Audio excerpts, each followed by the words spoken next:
first time ever. Hear you loud and clearly. And it was going place. That stuff's great. But the game is not a roguelike. Boomer shooter. Bang. Hello, this is John St. John, and you're listening to KWEP In the Keep, bringing you all the hits from the finest in the world of gaming and entertainment. Now sit back and relax as the drowned god Cthulhu lulls your mind with the tastiest talk in town. Welcome to another chapter of In the Keep podcast. I'm your very own prophet of the drowned god, the Motherlode. The Keep is a collective of gaming enthusiasts compelled by the drowned god Cthulhu to frag and jib one another into oblivion for all eternity.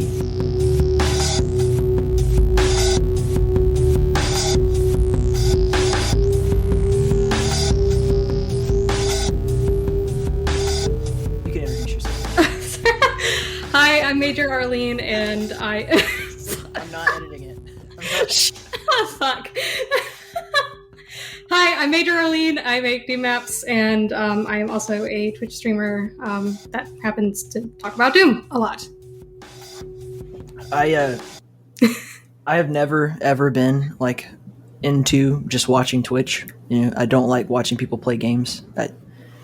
To an extent, like if it's like 3D Realms will do some things where they're like doing a promotional thing, like we're gonna play through this game, and that could be fun if it's an event. You know, it's got to feel like I'm seeing something that's original. But just watching someone play a game to me is like so unbelievably fucking boring. And you know, I stream, you know, In the Keep streams esports and stuff like that on Twitch all the time, and I like watching tournaments. You know, I like watching people make things also. And until I found you and Bridgeburner, I would never spend any time watching Twitch. And then I think I told you guys this before, that it became a real problem for me because I would get off work, it would be like 8 p.m., and I'd start drinking, and I knew I had to be at work the next day, and I need to be in bed before noon or midnight, not noon. And then, see, I told you I'm going to fuck shit up. And then I would just sit down and I would be like, all right, time to get some work done. But then I'd get like a message or something and I'd be like, oh, Major Arlene or Bridgeburner are live right now, or both. And then I would start watching, and then my whole fucking day would go to shit and I wouldn't get anything done. And I would be up till 3 o'clock in the morning knowing I have to work the next day because Bridgeburner stays awake for fucking ever because he lives in the future. And it became such a fucking problem. But all that to say, even though it has been a net diminishing part of my life, I really, really enjoy what you guys do, both of you, and your stream especially, because it's like not necessarily always 470 people talking over each other. Yeah. But how did you decide? You know, because I know you were a YouTuber at first, like so. Can you kind of walk us through your career path, your arc from YouTube to Twitch and where you are now? Sure. So I started doing YouTube around 2013. And ironically, that's the same year I got into Doom and video games at all. So when I got into Doom, I literally downloaded Doom 95 and got a shareware copy of Doom. And I immediately got super duper scared by the Barons on E1 M8 and asked my partner at the time to finish that fight for me because I had no idea how video games worked. And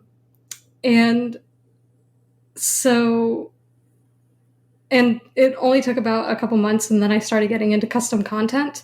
I found Aquarius 199, who still does reviews to this day. And I thought the idea was cool. And I said, well, why don't I document my journey with Doom through YouTube? And we'll see what happens.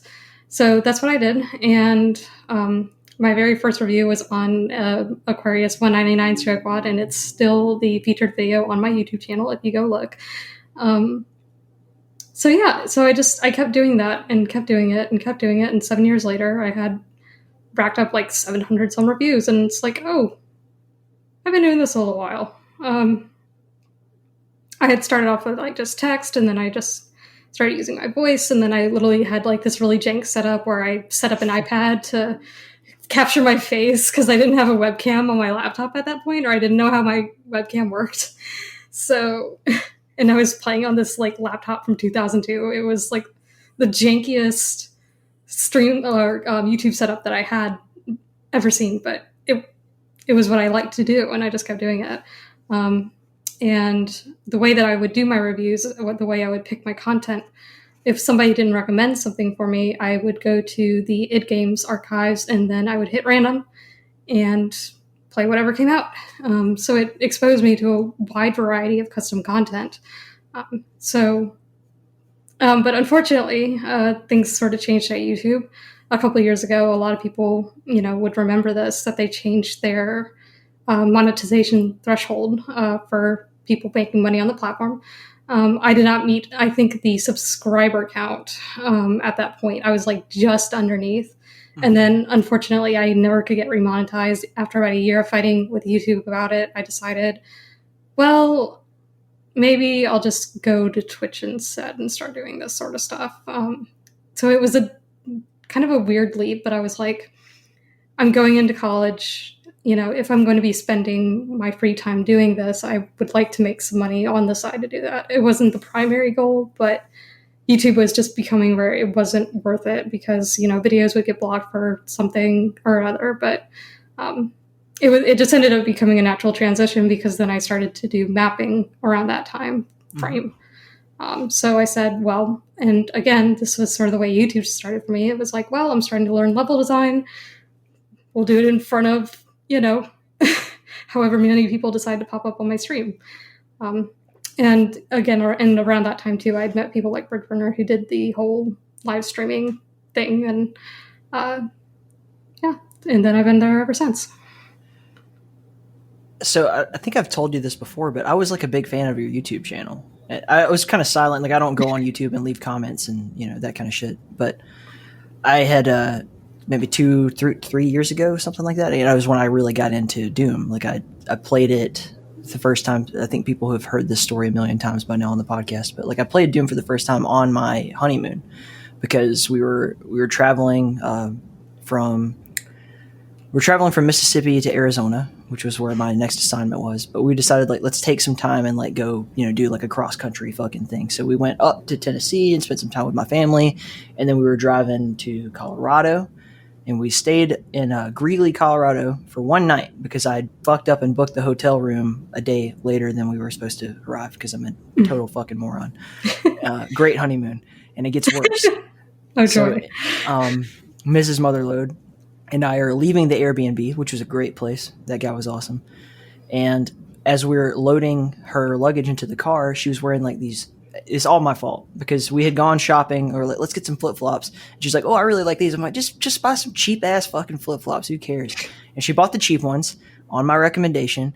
And then she slipped on the curb and broke her foot as she was putting her luggage into the car. Oh no! And, like broke the bone that leads to your pinky toe. It was so awful, and it was sticking out, and it was just like, ugh. Oh gosh! So I had to take her to the hospital, and then and then get a little booty put on her foot and all that kind of shit. And so then the next day we're at our hotel, or that night we're at our hotel, and we can't fucking go anywhere or do much of fucking anything. While we're stuck in Denver, and so we're holed up in the hotel room, and she's enjoying the things that you can do in Colorado at that time that you couldn't do elsewhere. Mm-hmm. And and I was just like, I'm fucking bored. And I went to every brewery in the area. Like there, if you've never been to Colorado, between Denver, Loveland, and Greeley, there's more breweries in that triangle than like anywhere else in the world. It's like insane. And I can only drink so much beer, especially if I'm going to be driving back to the hotel room. So I get bored and I go on my computer and I saw like this is around the time that Dune 2016 had come out, like maybe a year before. It was 2017-ish. God, that was like 4 years ago. I'm old. Fuck my life.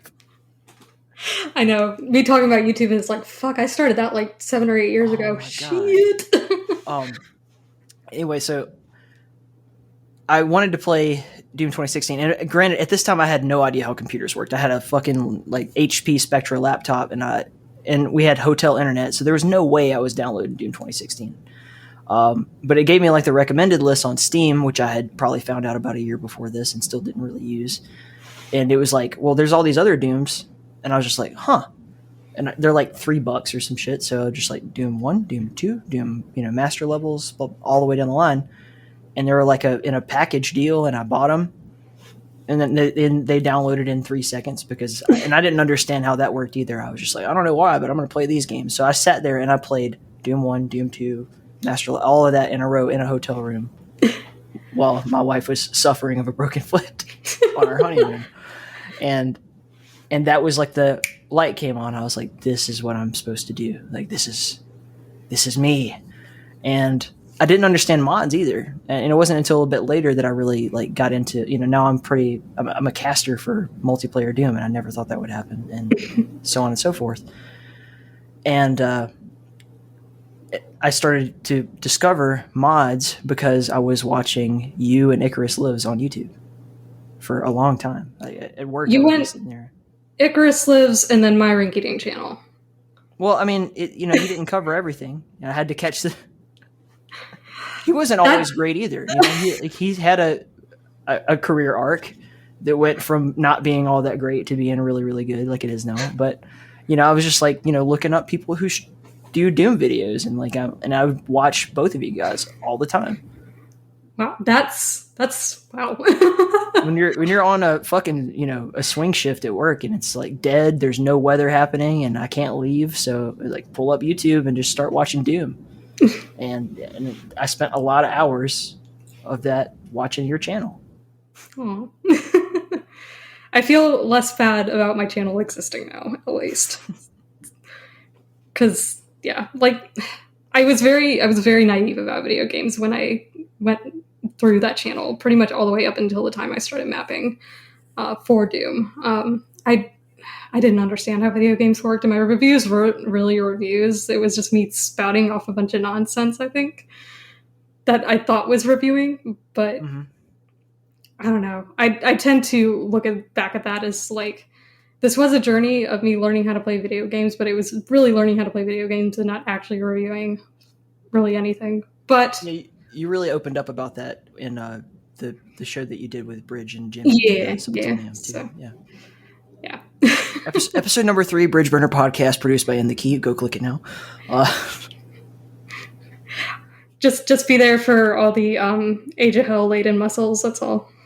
But I do find that interesting because I think you and I have very similar career paths in that regard, and the fake it till you make it kind of. Yeah, pretty much. To imply that I'm not still faking it to make it. I'm still faking it to make it. Like I did the organ grinder cast. It was me and Human Bones. Like, is there a more qualified expert in multiplayer Doom than Human Bones? And then me. It's like I exist in the Doomosphere, but yes. When if somebody's got to make the jokes, like I guess that's really what it comes down to. But you make the best jokes. What you were saying in that interview really resonated with me because you're talking about like you would make all these reviews, and you were honestly like coming from a point of view where you didn't know what the fuck you were talking about anyway, so you probably shouldn't have been making reviews. But I believed you. I mean, the whole time I was watching the channel, I'm like, oh, she's played like 800 million games or Doom mods that I haven't played, so she probably knows more than I do. Yeah, the numbers I do think helped, but yeah, the numbers were probably the only thing really to my credibility, because I did receive some, I pretty much every video, like clockwork, I would either have a comment saying, this is great, or a comment saying, this is shit, or you don't know how to play Doom. And to the people saying I didn't know how to play Doom, they were right, because I would use God mode very frequently. I cheated my way through a lot of WODs, and I do regret that. But yeah, but it was a journey, and as to later me telling me, I should probably not do those sorts of things if I'm going to review things in the future. So it was an iterative learning process, regardless of how, good or bad it actually was at the time. So at least there was that sort of learning curve to it. But yeah. And then you made your transition to Twitch pretty seamlessly. It seems like you kind of knew at least how to set up OBS and overlays and everything. And I'm sure there was like a learning curve with the live interaction stuff and bots and all that nonsensical crap we have to deal with now. But it's interesting about your channel is that it's almost always, at least from what I can tell, kind of simultaneous with Bridgeburner. So it's kind of like a multi-platform event every time you guys stream. Can you kind of give some background on like your relationship with just the Hellforge in general? Because I know that had a lot to do with your mapping as well. Right. So my first really big community project was Joy of Mapping 6. And that's how I met Jimmy and actually quite a few people. And that is where I think I first met Bridge. It's the timeline's a little blurry for me because we moved in so many Discord circles in that time period. Because that was when I first got into Discord. I had to be for Joy of Mapping and for a couple of other projects that I had to be working on. I think, first I had to go into Aquila's server, Aquila Christios, another Doom mapper, and they were running a project called the Eagle Mapping Project. So that was one of my very first community projects, besides Joy Mapping. Joy Mapping, I think, came after that. So sorry, timeline's a little bit blurry, but those projects all were things that I worked on within around the same time period. And so I did that through Discord, and then I went to Joy Mapping, did my Joy Mapping thing. This is where I met Bridgeburner, and he said, this is going to be my first publicly released map. And I said, well, great, that's awesome, because, I'm looking for people who are, I was kind of looking for people who were first-time mappers as well, or, first, getting into the public sphere at the very least, because I knew how tough it was to sort of put yourself out there and put your work out there. Because it was something that I had to deal with not only with YouTube, but with Twitch and with mapping, like those first efforts, putting them out. And it was scary. So, at the very least, I wanted to be a supportive person when I saw that comment. So we went through the whole thing, and as it turns out, Bridgeburner is a really talented fucking person. So I noticed this, and I said, hey, do you do other things? He's like, well, I've been mapping for 15 years. I just really haven't done anything out in public. And I said, okay, great. Is there any place I can go follow your work? And he gave me his Twitter, gave me the Hellforge link, and there I popped in and haven't left. The cult has taken me, basically. So. But you wrote this really amazing article for the Cacowards, for essentially the dissertation on Bridgeburner's, recent, though he's been mapping for a long time, he really took over Doom this year or this past year. And in your article, you kind of talked about how it started this sort of wave of, making Slaughter into something that could be a bit more mainstream. And if I say something just totally incorrect, you correct me, but you, I guess as a member of that school, kind of took it and did your own thing with it, and that became Technicolor Anti-Box Christ thing. And absolutely nobody knows how to say it. It's okay. Technicolor Anti. I know exactly how to say it. Everybody knows how to say it. Just kidding. Everybody knows how to say it. They just all purposefully mess it up. And I think I was just hanging around one day, and I asked both of you, I'm like, hey, I see that you guys are big fucking celebrities, but how come I never heard of anything you've ever done? And you both sent me your maps, and I played them back to back. I played, I think, yours first, and then I played Bastion of Chaos, back to back. And my analysis at that time, not knowing either of you really all that much personally, I actually prefer, and still do prefer, Technicolor Antichrist Box. Not only for the artwork, but because I had a just genuinely better time not getting my ass into a sleeping bag. And because I'm the shittiest Doom player on Earth. I would fight you for that title. Well, let's have a good fight about it, because I I guarantee you're better than me. You understand you work in the engine. You like understand the fundamentals. I just spend a lot of time talking about Doom and like zero time playing Doom, if that makes sense at this point. Well, and I spent a lot of time playing Doom, and I really still didn't understand how the game worked until I started mapping for it. So you kind of, like I said, it's an iterative process. You end up understanding more and more of it as you get more and more involved with it. But yeah, making Slaughter more accessible was a thing that I had hoped to sort of do with Technicolor Antichrist Box, because everything I had done up until that point was very chill, incidental combat, very not, very sort of middle of the road sort of work. Technicolor was the first place where I just really let loose and I was like, fuck it, I'm just going to fill this room with monsters and you are going to deal with it. So, and I actually didn't do the ultraviolence testing on that map. I didn't actually beat it on UV until much later, about 6 months later, when I got drunk one night and they were like I kept getting so much shit for it because Bridgerunner had been the one doing the UV testing, so he would tell me where to make the map harder. So, and I mean, obviously, like, he knows what he's talking about, so obviously I took all of that he said seriously.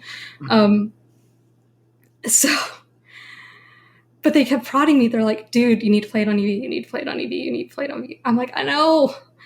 But, the reason why I just sort of let the experts tell me how to do UV a little bit, and then I'd made everything else, a little bit easier from there was, I wanted to make it accessible because I knew I was shit at Doom.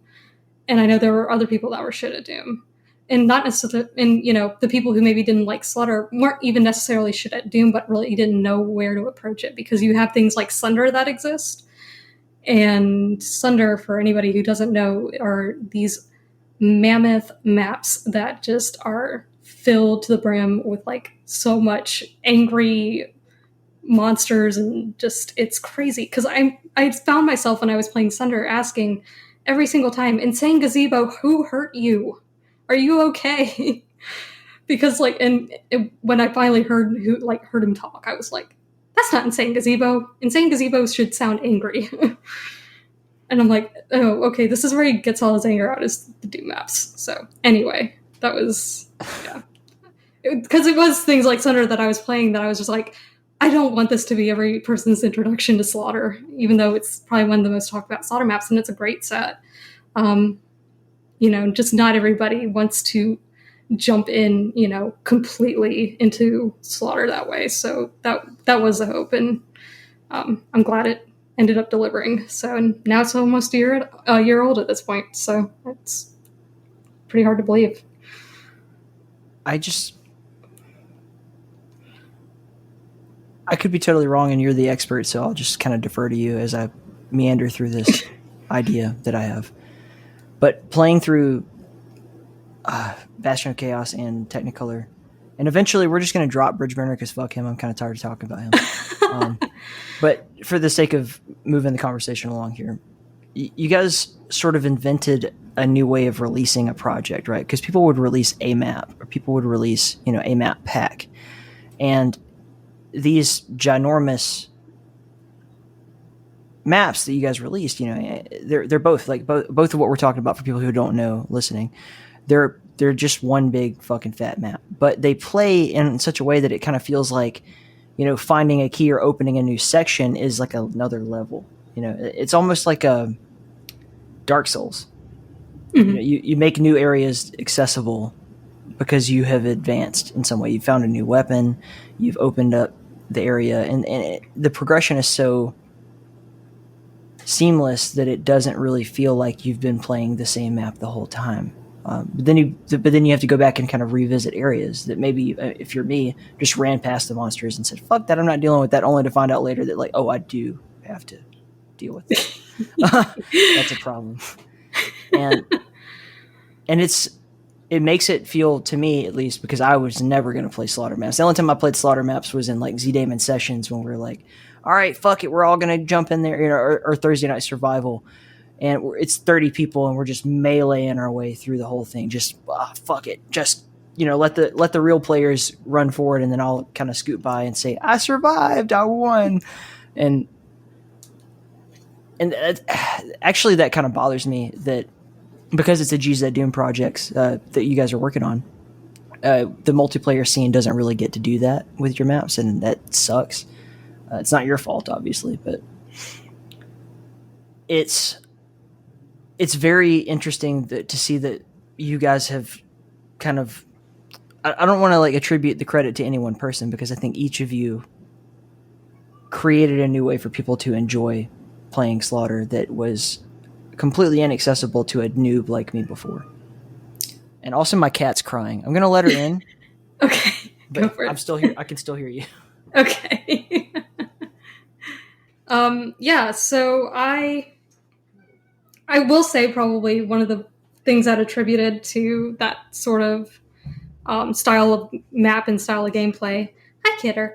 That style of gameplay actually I could attribute, and of course, I know we said fuck Bridgeburner, but Bridgeburner also attributes to Deus Vult, and I wrote about this in the Doom Master Wadazine as well. But Deus Vult is literally an entire journey in a single map, and I think really paved the way for like how people would play Doom. They wouldn't just play it for like a single 5-minute map, or even 35-minute maps, or however long. Those big winding journeys without an intermission screen was just, I think, one of those things that made us go starstruck and go, wow, we want to recreate those sorts of journeys in our maps. So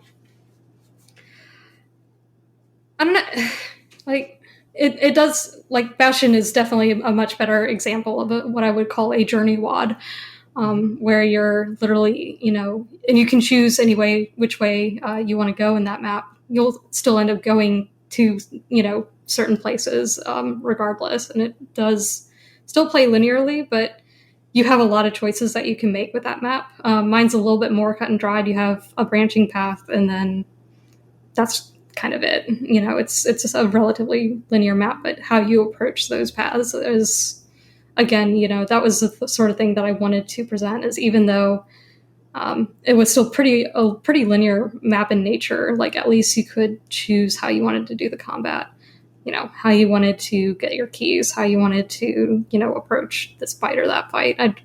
Trying to give options to the player as to what they wanted to do. It's very similar to like Wrath Aeon of Ruin, in which the maps they allow you to deviate and go your own way and decide how you want to approach it, but at the end of the day, you actually do get gated back into the same thing. Yeah, Wrath was great for that. Yeah, I just think that there's like two different ways to kind of appreciate a map, and you probably have both, because you've went from being a reviewer to being a mapper yourself. And there's the player experience, because I'd probably never even seen like how people make Doom maps until I started watching you guys do it. I was just playing whatever WOD or watching someone else play the WOD, and then like, okay, this seems like fun, and that's it. Like, that's period. But I didn't really learn to appreciate the design that goes into it, and such that, you're saying, well, I made it in such a way that it like you could deviate through two different paths or whatever. Like, at the player experience, I didn't know I could do that. I was just like, oh, well, found that door, open it up, walk on through, and just see what happens, and keep going. And there's an appreciation of architecture, and there's appreciation of like, how is walking through this building feeling for me. Does that make sense? Yeah, absolutely. Yeah. And it's one of those things that, again, because level design is like such an iterative process, you're, constantly thinking, like, at least my brain is always thinking, like, could I add verticality to this area? Like, it's subtle things that you don't think you would notice as a player. You don't think you notice consciously as a player. But you actually really do, because you will find that if you play something, like, I know for me personally, if I play something that's super duper flat feeling, there's just one height and one dimension to the map, so to speak, as far as like, its height. I will notice that in, comparison to something that has a lot of height, and a lot of different areas. Like, 3D, like that's why I tend to map a lot in GZ Doom, because you can sort of fake that feeling of multiple heights with those 3D floors and all those fun little tricks. It does become a more holistic approach to level design. I'm not saying that you couldn't do the same thing in, say a simpler format like Boom, Rubik's, and, like Stardate 20X, 6, and 7. Those were probably one of my other first introductions into Slaughter. And Stardate pissed me off because I thought it was going to be about Star Trek, and I got really excited, and it totally wasn't. Like, and I think Stardate actually was one of my few introductions to color in maps, because I saw that, I was like, oh my god, this map is purple. I have never seen anybody use purple in a map before. This is cool. So I have a lot of really positive associations with Stardate, even though now if I were to play it, it would completely kick my ass. Mm-hmm. So yeah, it's like, I don't know, you think about these things more when you're a mapper than you are a player, but even still in the playing experience, even though you don't consciously notice it, I think players do notice at least some of it, if not semi-consciously. So it's one of those things of, like just learning how you notice things and then how other people notice things. And then you sort of map to adjust for that sort of sweet middle ground of, player is going to consciously notice X, Y, and Z.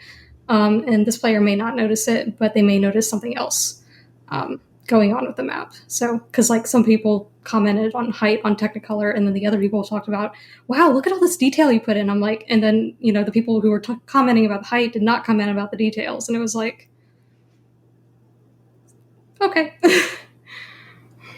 As a total outsider, I watch y'all do what you do, and I think that there's, at least in my analysis, a tendency for y'all to focus on things that don't actually fucking matter, right? And maybe they matter to you, and that's for you to decide. But like watching someone spend, I don't know, hours and hours like texturing something that you literally can't access as the player, that they will never see, but you do it for the sake of completely, because god damn it, I'm gonna and things like, can I add verticality to this area? Can I like make the ceiling taller? Can I make blah blah blah blah blah blah blah, all this like stuff that doesn't really actually matter to the player necessarily.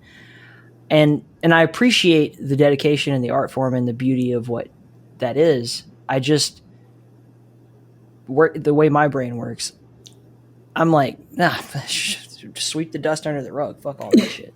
Yeah. Yeah. Yeah, like it's crazy because like, and you will have players who are going to be like completely obtuse to that sort of thing and actually will reject having all that detailing in the map because they want it simple. But, like, unfortunately, like, fortunately and unfortunately, I grew up under the School of Bridge Runner mapping, which is... Don't say his name anymore. From now on, he's just like that guy. That guy. Bitch boy. We're going to call Bridge Runner bitch boy from here on in. The reason I talk about him a lot is because he taught me pretty much everything I know about mapping. So I do sound like probably a fangirl, but, that's okay. I, too, learned a lot from bitch boy. So yeah, like it was that thing of, just in case somebody would happen to notice it, we want to make it airtight. Basically, was the whole like gist of that sort of thing. But yeah, I do envy it because I do envy people in a way who can just sort of release a map without worrying about all those little details. And in fact, I sort of did this retrospective a couple months ago where I remade the very first map that I ever made back in like, I think it was 2013. I made this map and I don't talk about it much. It's in my body of work on my website, but I tend to distance myself from it because it's just like the cringiest map I've ever made in my life. Like the doors were like entire walls and it was just bad. It was almost, I marvel at how bad it was and yet how confident I was to just release it. Like on Nid Games. And I look back at that and I'm like, I wish I had the confidence I had back then to just throw it out there and not really care about what people thought. So I'm very self-conscious as an artist, I guess. I get that, but I often like will hide behind, and this is stupid. Really don't do this, people out there listening, but like I'll hide behind the idea that like, probably not a lot of people are even going to see this anyway. And a perfect example would be the New Year's stream when, I stayed up till whenever fucking New Year's is in New Zealand and fell asleep on camera. Poor that lad. That was one of those moments where I'm like, yeah, probably shouldn't have done that. But at the end of the day, I'm like, nah, that's me. Like, who gives a fuck? Yeah. Like, yeah. What are you really scared of? Like somebody commenting and be like, oh, what a jackass, or like, fuck them. They don't know me. They don't know us. They don't know you, like the person. They just know that you're someone they can type an angry message at, and fuck them for doing that. Fuck them right up their ass. Yeah, pretty much. No, I mean, and most of the feedback I get is constructive at the very least. So I've luckily not had the whole experience of people just hating on, my mapping or whatever to hate, other than 4chan. But that's a whole other kettle of fish. But yeah, I do tend to be self-conscious as a mapper. And one of those things that I work on is having a little bit more confidence in my work. Technicolor was one of those very first, I'm not making this for any other project. I'm making this for me. And if there's a screw up somewhere, it happened. So it's on me. But, I've also, I threw my whole heart into it. And I'm just, I can explain away anything I want to. I don't have to live up to anybody's standard other than mine. You should be self-conscious to the point of like, you're self-aware, right? Like you should know that, I have a standard that I uphold to myself, but I don't think you should be so self-conscious that it prevents you from getting your art out there. Because Bitch Boy probably had that a lot, 15 years of mapping and not releasing jack shit the whole time.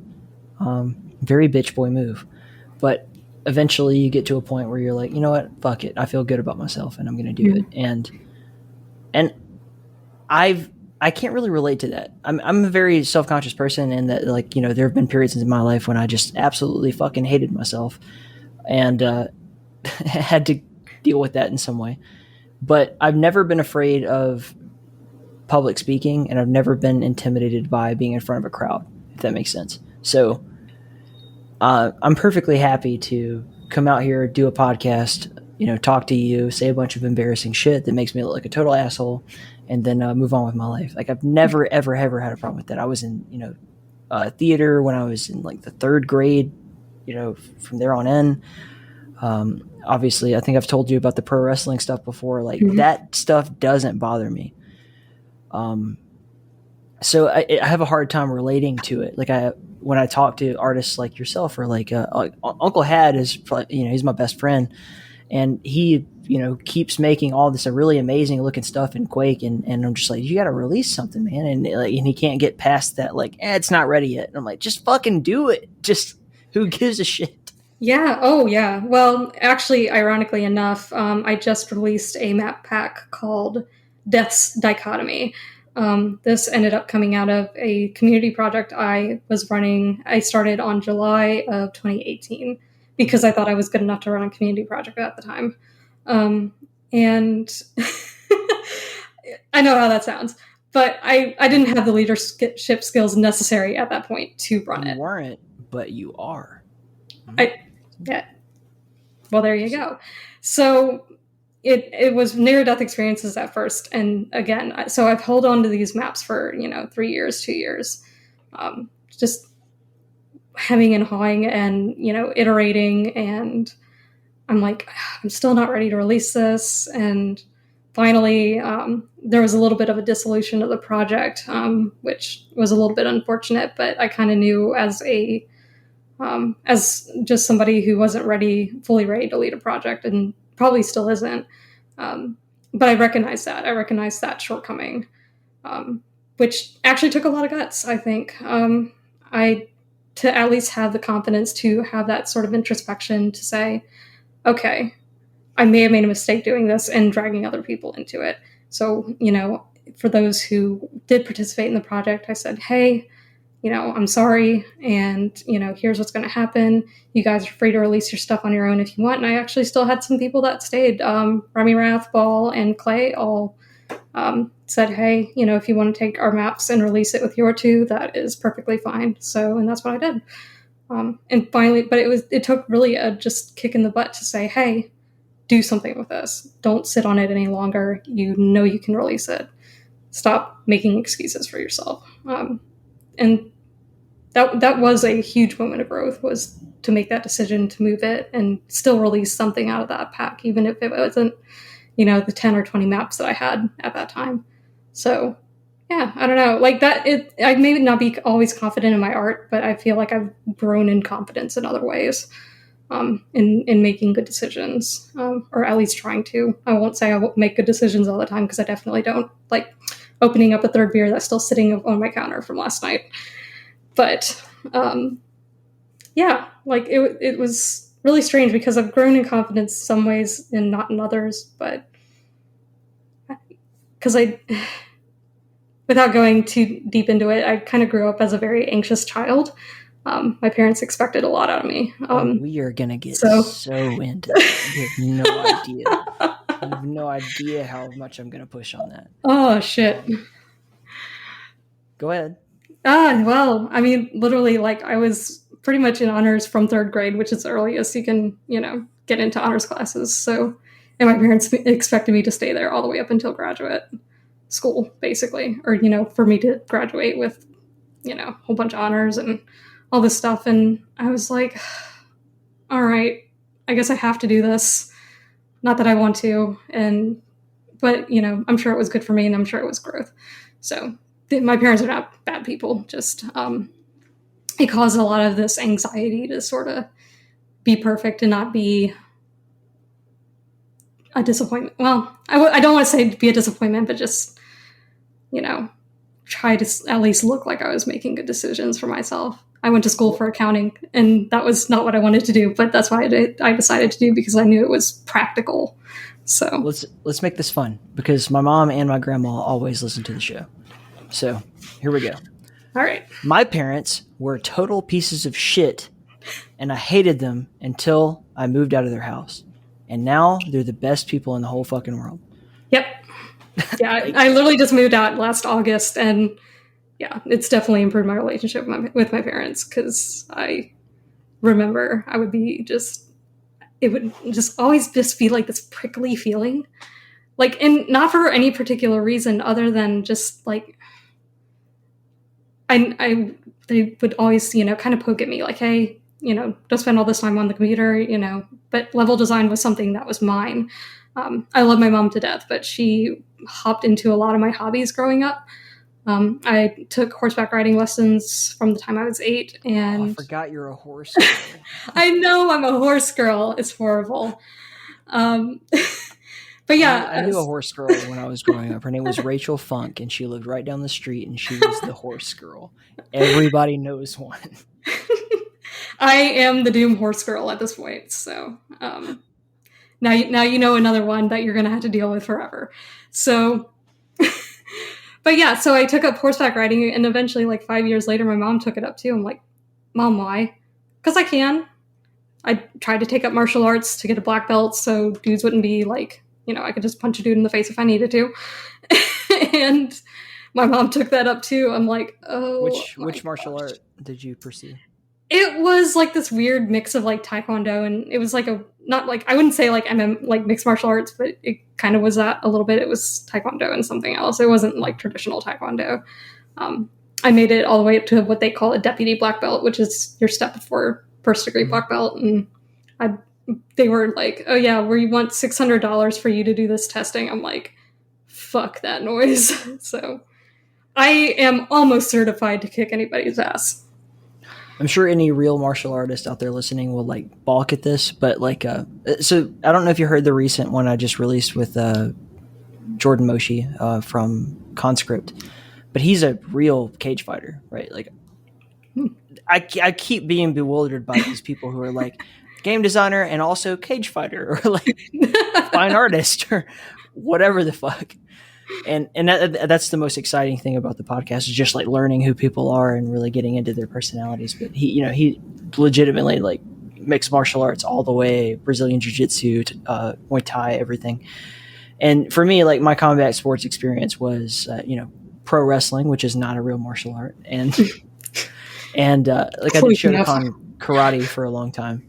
And I was really into the wrestler CM Punk, who I think is the embodiment of you and I. Like if you and I were wrestlers, he's the guy that represented our little group of people, being like the weird goth kids. And he was a martial artist too, on top of being a pro wrestler, but he would reject belt ceremonies. He would not wear any belt. He was like, I'm a white belt forever. Because he ended up going to the UFC and getting his ass like whipped twice in a row. But that's not the point. It was just that I thought that was so cool, so I just didn't do belt ceremonies, which was a total jackass thing and is very disrespectful to your sensei or whatever you have. Do not do that. So I never really like had an idea of where I was at. I was just like showing up to form class. Like I didn't even like enjoy sparring because I wasn't there to learn like necessarily. I wasn't there because I wanted to fight anybody or get any aggression out for it. I just like wanted to do something. I don't know why. It was really dumb. Right. And it's weird that you actually kind of took that same path, man. We're like two peas in the same pod. Almost. Exactly. It's so, but yeah, it was the whole thing was, it was like level design was one of those things that was actually mine because my parents know fuck all about using computers. So that's what I sort of escaped to eventually as I became a young adult. That guy's got a big dick, right?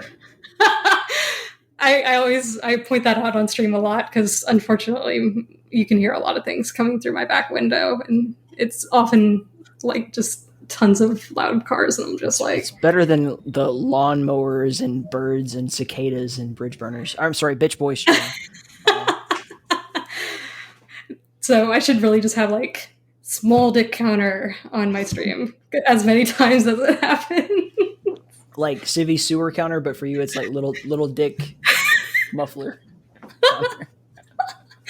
That's so mean to say, but I don't even care at this point. I grew up in Virginia where, truck nuts are an accepted thing. So it's like, I don't know. Things are weird here. Anyway. So you were talking about how, let's recap real quick. We were making an analogous discussion about how our struggles to find something that was our own away from our parents became martial arts, and then for you, level design. And then that's where we were. And then little dick boy, who's different from bitch boy, drove past. Okay. Yeah. So, but yeah, okay. So level design, it is one of those things that's really and truly, like, I feel like, at least in my family, is mine. And then I have a whole community that I share that with, which is great. That's, I think, why I stayed in the Hellforge and Discord and all that so long, because even though we do have our little fair share of dramas, but it's still a place where I have the most in common with people, because I had a hard time making friends growing up. And, not to put on a sad story or anything. I mean, I just don't really have a lot of IRL friends that I, talk to on a regular basis, which is fine, actually. I don't have to make a ton of connections, but, the quality of the connections, regardless of whether they're in real life or over the internet, I feel like are one and the same to me. So, I still show my parents, my levels that I'm making. I'll show them screenshots from time to time. And bless my mom, actually, my parents took actually this sort of like interest, like, it almost felt again like I was a little girl, like showing them like, the picture I would draw, and they'd stick it on the fridge, sort of Mom, thing. look what I made. What is this? Technicolor Antichrist Box. Okay, what's that? It's a free to play modification of a game that people have to pay for. Sounds like a career path, darling. So, but yeah, and bless my mom, she was like, can you like send me the line drawings that you make of the maps and I'm gonna make like a quilt out of it? I said, Mom, what? So like she ended up eventually taking this vested interest in it, even though she has no idea how it actually works. It was something I could at least impress them with that, they knew nothing about. And the same kind of went for when I started writing for the Cacowards. They were like, well, I know it's about video games, but at least you're, writing, and using English properly, so, which is questionable at times. But, they, at the very least, were like, we don't understand what this hobby is, but, if you find joy in it, that's at least a good thing. And, I think we best came to that understanding after I moved out, and that felt good. And that was when I really started finally feeling comfortable with doing level design, even though my parents were like, we're not going to pretend to understand this, but go for it. So. You poor thing. It sounds like your parents love you. You poor, sad, horribly. I won't say it was all roses, but there's really no reason to get into it. No, I get that. 100%. Things change and things are good now, so that's what I choose to focus on at this point. So like, do you think that I guess this is kind of how you started to go on this tangent anyway, but do you think that the extremely high standards that they set for you made you a better creative person? Because now that you've discussed this a lot, is you're self-conscious about the stuff you release, and you're learning how to be accepting of the fact that I just need to get it out there and do my thing and be me. But having that, that's never going to escape your consciousness. You'll never escape your childhood. I think that's very Freudian to say, but it's true. And do you think that had an effect on what you consider is like good enough for you as far as quality of your content goes? Oh, for sure. I mean, I'm always having that little, nagging voice, in the back of my head saying, hey, you can do better, but it's become less of an enemy and more of a friend as I've gotten older. I did go through a little bit of a period last year where I was just like, I just wish I could just not care. But it dawned on me. I was like, no, it's good that I care. It's not a bad thing that I care about the quality of work I'm presenting, or really, if that applies to everything that's going on. I can always do better, but I also have to be patient with myself and say, hey, you are giving your best effort. You can do better tomorrow, because this is an iterative process. I say iterative a lot, but life is an iterative process.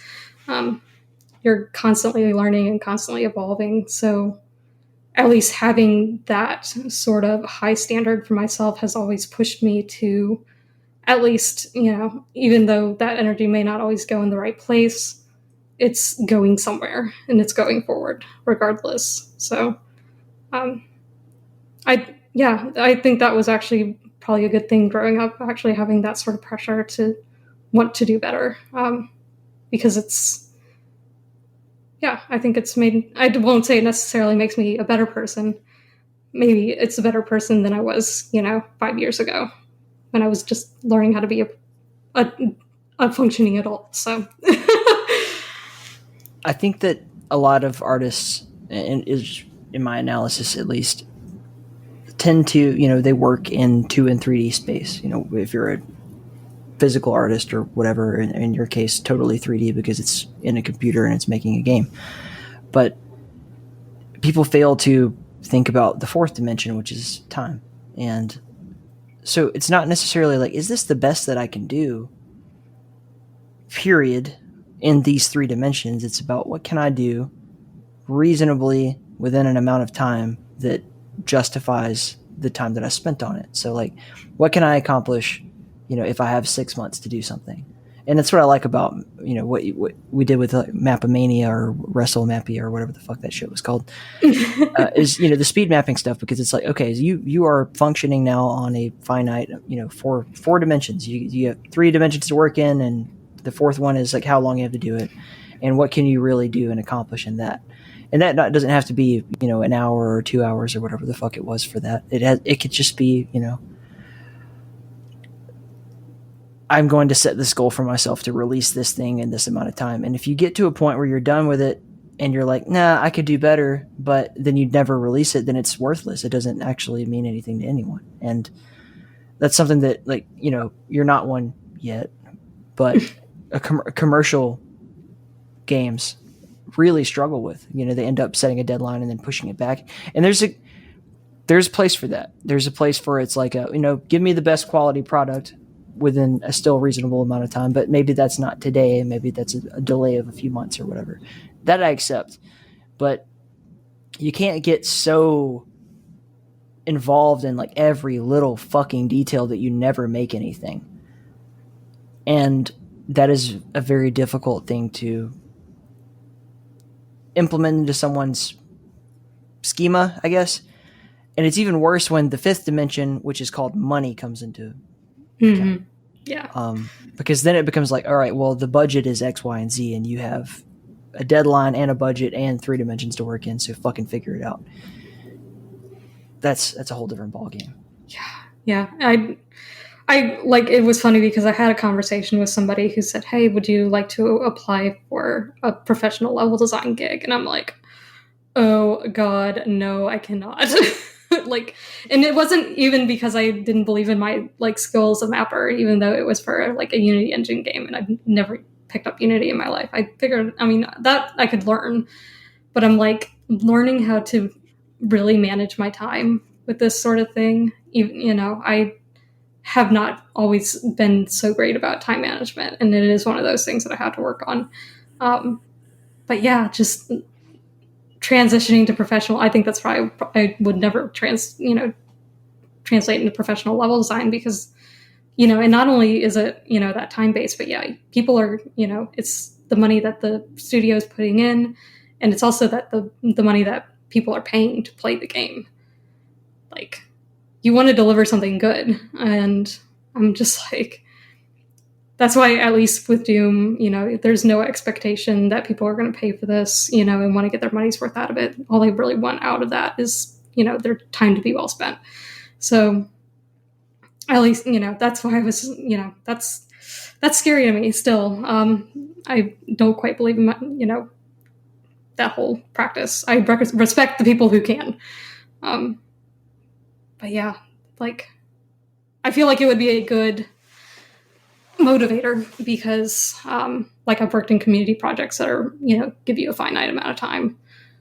At least I can work in that sort of deadline. I've sort of been working on my own stuff for about a year now, trying to, get some things sussed out, projects off my plate. But yeah, at least the community projects gave me a finite amount of time to work in. So I'll probably eventually get back to that sort of thing, but I do like working at my own pace, I think, at this point, to really feel like I made something, presentable. So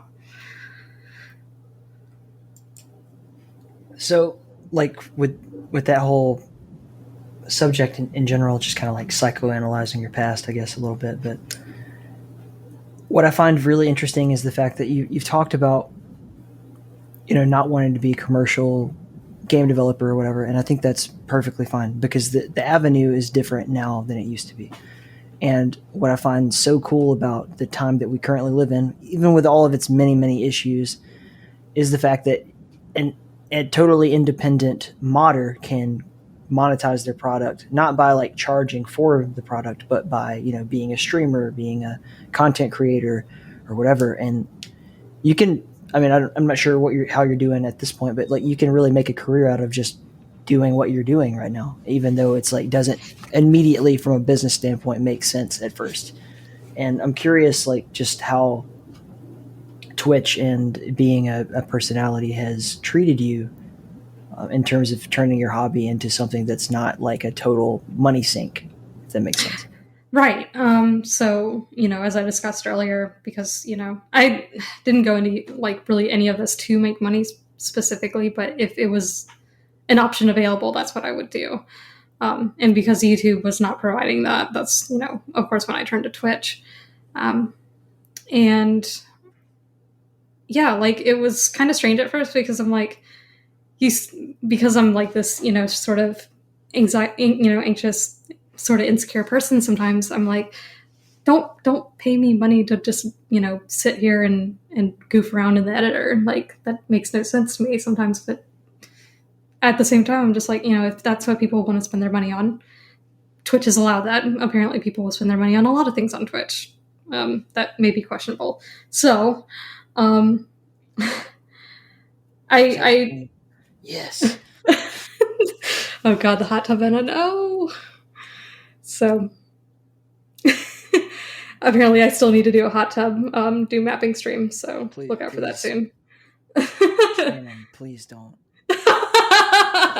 Absolutely nobody wants to see this, I can promise you. I'm not saying people don't want to see it. I'm sure lots of people want to see it. I'm just like, you're better than this. Please.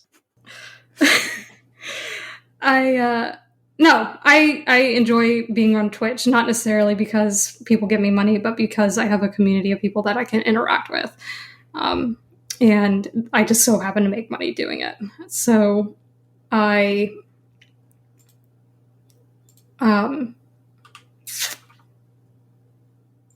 it's something I've sort of learned to accept as people are chill with it. So, and with YouTube, I didn't even like get the benefit of interacting with the people who were interacting to or reacting to my videos, because I tend to not view YouTube as real interaction within a community.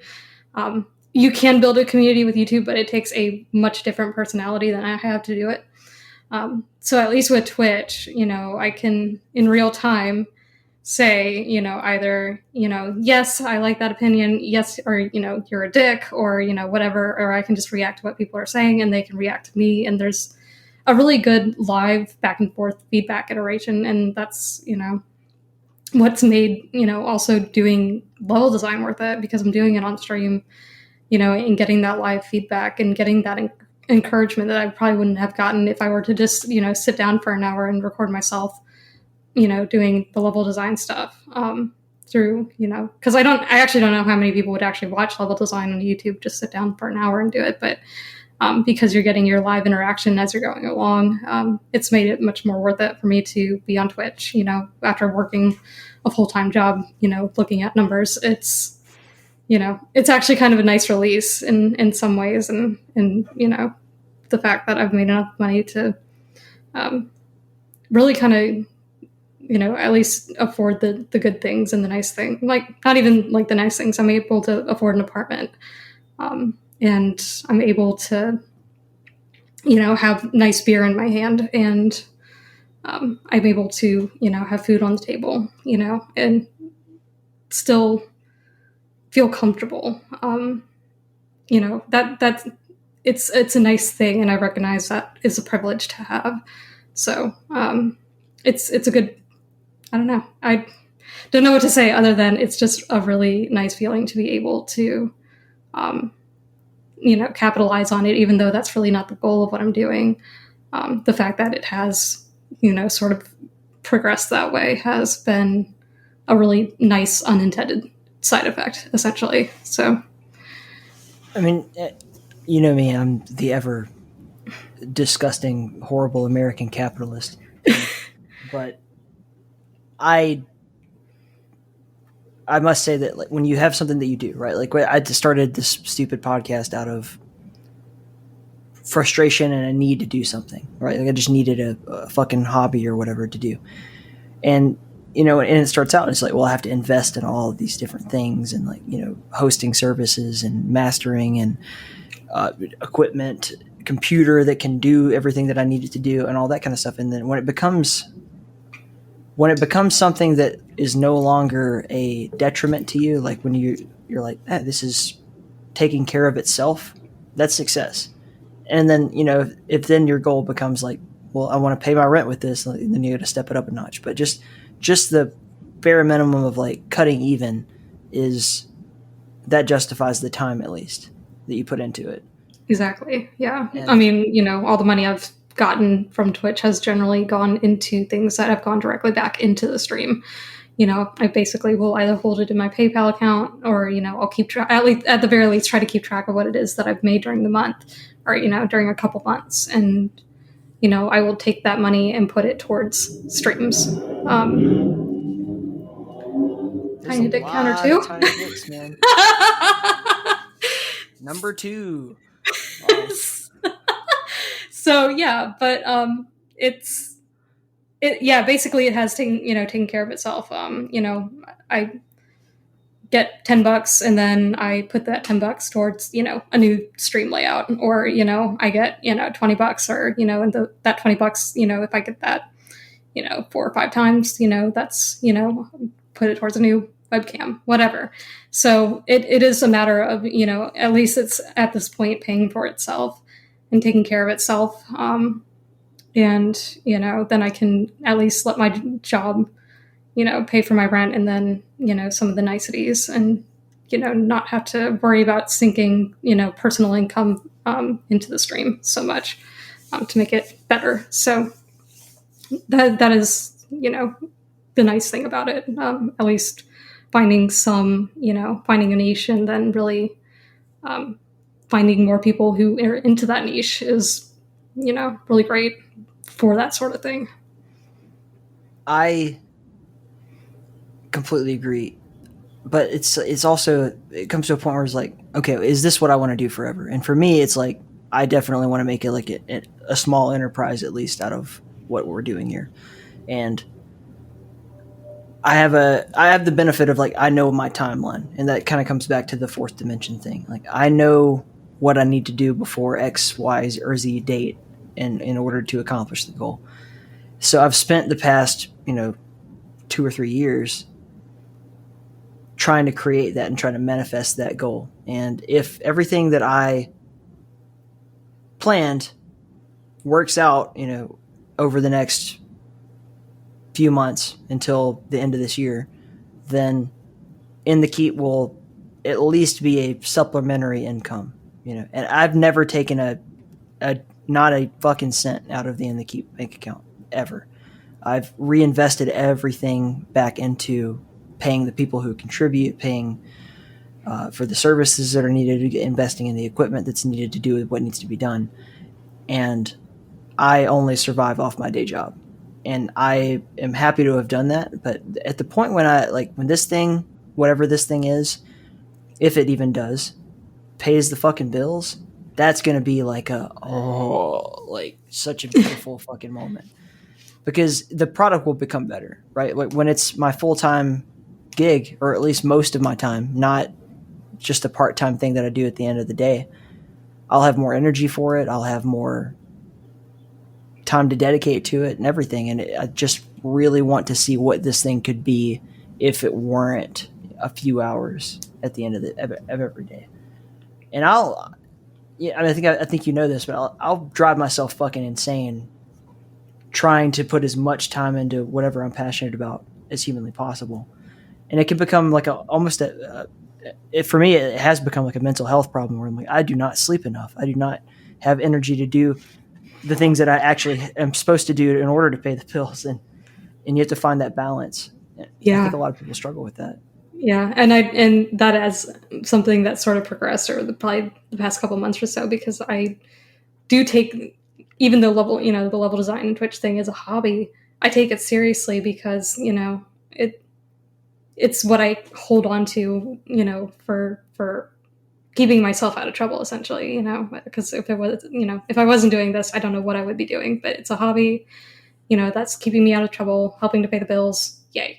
So, but anytime I talk about it, my coworkers would go, you sound like you work harder at home than you do here, basically. Yeah, like, no, that's exactly because it's such a passion that you don't even like notice how much energy you're putting into it until I look up at the clock and it's 11 o'clock. I'm like, shit, I gotta go to bed now. Like, you know, but I want to keep working on bug fixing or whatever it is I'm doing that night, you know, because I have all these, you know, things. I have literally little tick boxes going on, saying, you need to do this and you need to send this to this person and you need to talk to this person about this. And you need to make sure, and because I moderate, servers and, Doomworld and all this stuff, it's like, then you also have to monitor that as long as you possibly can until you pass out, essentially. So it does end up almost becoming like you hold so hard onto that passion and that hobby that it can kind of actually take a toll on you. Like, I stopped going to the gym for like 3 months, and finally, somebody was like, "Are you going to go back to the gym?" And I'm like, "I probably should, shouldn't I?" Like, my doctor told me, "Oh yeah, you're gaining weight." I'm like, "Yeah, I know. I'm being a dumbass sitting in front of this computer instead of actually doing any exercise." But this is what I like to do. So, it is finding a balance between your real life and your job and your then your other job when you get home, essentially. So, but I do think it's just a side effect of being a anxious artist, I guess, or just an anxious person that needs to keep their hands busy. So, Yeah, if I were to go in like 24 hours without doing something that I think is productive, I will feel like shit. Like I will be. That's probably like my childhood trauma. Is like every moment matters. Everything you do, every moment that I spend just sitting there watching television or reading a book. And I love reading books. That's almost become one of those things that like I have to make time for. Is like do something that you actually enjoy so that you're not constantly stressed out. But the whole thing about passion is that it doesn't matter. Like that's just one of those things that you can't put a value on. Like you can't put a dollar amount on. It's more important to me that I finish a podcast every week, that I publish a podcast every Tuesday, than it is that I get 8 hours of sleep at night. And that's a problem, but that's how much it means to me. right. And I think I resonate most with other people who get that. Yeah, it's definitely like that bug has gotten me, especially as I've been working to get Death's Dichotomy released. I mean, that would literally be, in the night, at night up until I went to bed, and in the morning, because I can't like just get up and get ready for work. I have to like spend an hour, eat breakfast, and then, as I'm eating my breakfast, I'm literally putting down lines, and I'm like, if I even just get like, one, script tweaked or 10 lines down on the grid, get something done in the morning before I go to work so I don't feel like I've like wasted my entire morning, even though it's not wasting my morning. I'm literally getting up and getting ready to go to work. It's just like my brain is like, no, go to work. It's just, it becomes a problem because like I tried to spend a night, just playing a video game, finishing a game of Stellaris, and I'm like, I hate this. I want to, work, but I'm like, my brain feels too tired to work on anything. So I'm like, I actually have to sit down and not work on something because even though I want to, my brain has become like just complete mush of like, I wouldn't be able to get any, even if I tried to do something, it wouldn't be productive. Yeah. So it almost becomes an issue of, even if I feel like I'm being productive, I may not be, and I may have to do this work over again. And so it, sometimes I do have to just, be like, sit your ass down and just like play The Sims or literally anything that's going to just not be Doom related. So, because that's my world, that's what I live and breathe half the time is Doom, but or most of the time is Doom. So it's like sometimes you just have to step away from that to avoid burnout, which I think because I was so, tight-fisted on making sure that I kept working, I think I've experienced more burnout, I think, this year than I have in previous years of mapping, because for the first couple of years, I was on like this really high upswing. I wanted to learn everything. And now that I feel like I've not really plateaued in learning, but I've gotten to a point where I'm comfortable with what I know as a mapper, then it's like, but now the burnout sort of sinks in, and you're like, because you're not learning as much, or you're not trying as many things, or trying as many new things, it's like, oh, like the energy level drops just a little bit and a little bit and a little bit. But you want to keep, getting that energy back up, to like feel like, it's almost like an adrenaline thing. Like, and you end up building like this sort of, tolerance to, oh, I built this thing. Some people say it's impressive, but it's maybe something I built before, or, it doesn't look that, because I am still very guilty of comparing myself to much better mappers than myself. And I'm like, I know I'll get there one day, but I want to be there right now, and I want to try this thing. So, yeah, it resulted in a bit of burnout. I've gotten a lot better over time with recognizing the moment when, like, you've heard the term like alpha flow state, like when your brain is just on, right? Right. And I harness that when I feel it come on. I'm like, this is the time to get shit done because it's not going to be there forever. And I'll be in that place where I've been sitting there and I'm staring at a screen and I just like can't seem to figure out what it is that I'm supposed to be doing right now. Like I know there's a task, but I'll look at the clock. It's like 30 minutes just went by and I haven't pushed send on this invoice. And then I'm like, all right, it's time to go to bed. And I even still, like, I'll push through that, but luckily, like, thank God, I have Mrs. Motherlode who will come open the door and be like, are you going to come to bed? And I'm just like, oh, yeah, that's what I'm supposed to do right now. Yeah. Well, give me 30 more minutes. I'm just going to not finish this one last thing. Like, I don't know, like, you hear about people who are quote-unquote workaholics, and thankfully, that's not who I am in terms of, like, there are people who are dedicated to the company and like they feel obligated to do shit. And at least for me, and I'm sure for you too, I know that every obligation that I have outside of my job is something that I made for myself, and I put myself in this situation. And so I feel responsible. If I make a commitment to, I'm going to sit down with Arlene on Sunday night, by God, I better fucking do it or else it's my fault. Like, no one made me do that. Right. Yeah, like it almost, and somebody introduced me to the concept of what they call executive dysfunction, which I'm like, oh yeah, because one other thing I have an issue with is prioritizing tasks. I don't have that problem. Because if I'm not streaming my level design, and this is why if I'm doing level design, I'm most often streaming when I do it.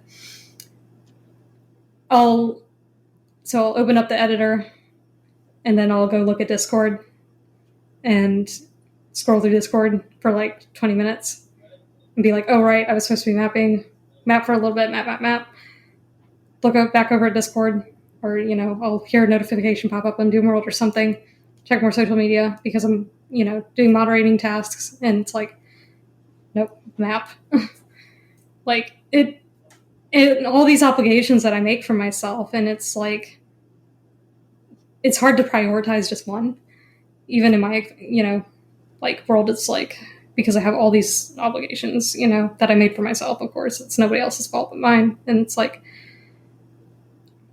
learning to really prioritize, what it is that's actually important to me right now, at that given moment has been probably the hardest thing I've had to learn, because I'm anxious, and I guess ADHD as well. Who knows?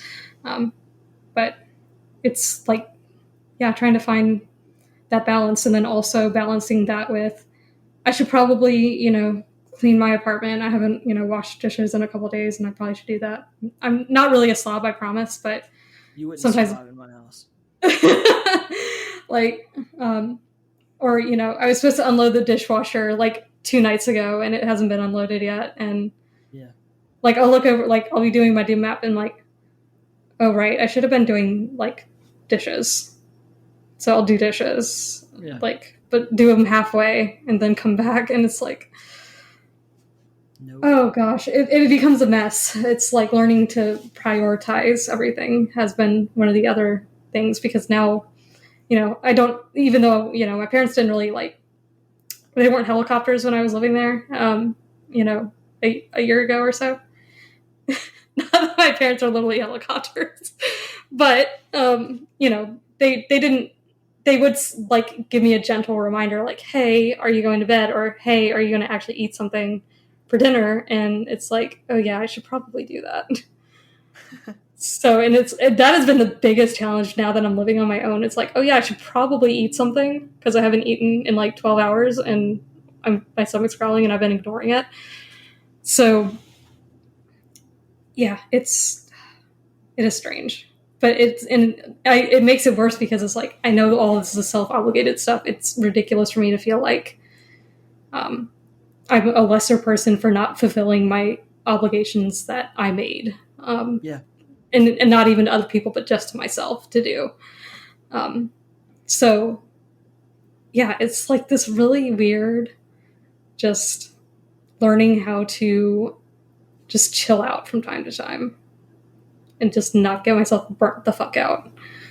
That's why this is going to sound kind of like dickish, but I promise it's coming from like the most honest and place I can possibly come from. I prefer to be the leader on a project. Not because I am the best at getting anything done or doing any specific task, because I can't. Most of the tasks that In the Keep accomplishes, I am incapable of doing, right? But you were talking about kind of time management and prioritization, and that I do not have a problem with. You know, I wake up in the morning, if there's dirty dishes, that's the first thing that gets done. I just knock that out. I don't fucking understand how people stare at dirty dishes for days at a time. I don't. Well, that's the thing. I don't like to do it, but yeah, no, I get it. But like, yeah, and there are some people who are, very efficient. They have certain tics to themselves. So yeah, no, that's it takes 100%. Yeah, less than 3 minutes to just take everything out of the dishwasher and put it away, and put all the dirty dishes in the dishwasher and push the start button. It's not that fucking hard. And you're like, Mrs. Motherload is very similar to you, where she's just like, laissez-faire, I'll deal with it later. And I'm just like, no, this my anxiety kicks in. I'm just like, do it now. Like, I feel so bad. Like, she's married to me. Imagine, like, she wakes up in the morning. The first thing, because her job, she usually wakes up later than me.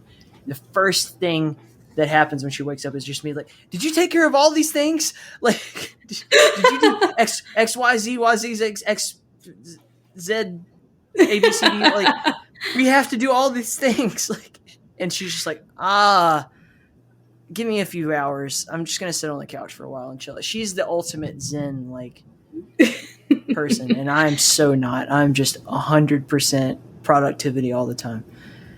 And it's such a problem. It sounds like, though, there is at least a little bit of balance. Like, if we were both like that, I could imagine it would be if we were both chaos.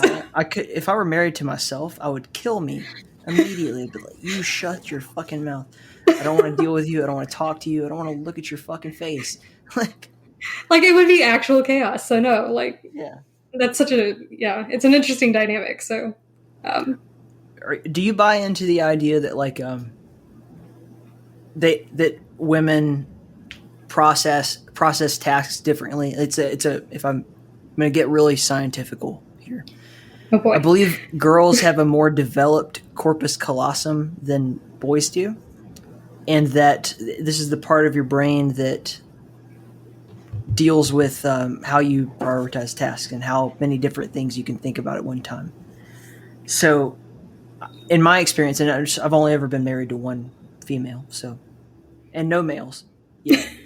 Yet. Like, I am super one-tracked mind. I just want to accomplish one task at a time and then move on to the next task. And what you were saying earlier about how you have a million different tasks going on at one time, and then you kind of struggle to figure out which one you want to deal with. But I bet you're also a better communicator in terms of like how many different people or different projects you can have in your awareness at any given time. Does that make any kind of sense, or is that total fucking scientific bullshit? Well, no. So actually, the funny thing is, like, my actual day job, I'm an accountant. Imagine that. This, weird goth girl is an accountant. Wearing pearls at a fucking country club. That is my job. But actually, I have to do a whole lot of different tasks for the company because I'm sort of the jack of all trades sort of thing, because we have one section that's, income auditing and another section that's accounts payable, which I tend to focus better on. But, I also have to deal with, cash. And so there's all these like different sections of area throughout the day that I, and we get constant, paperwork and things going on in each section. So I know I know kind of how to juggle those tasks, and I'm also very flexible in the order that I do them in. Even though I tend to stick to at least sort of a schedule with those, I have a pretty good ability to just sort of bounce between whatever is needed. Because sometimes something urgent will come up in one area and I just have to drop what I'm doing and do that. So I think it ends up translating to my work. Hell. It sounds like hell.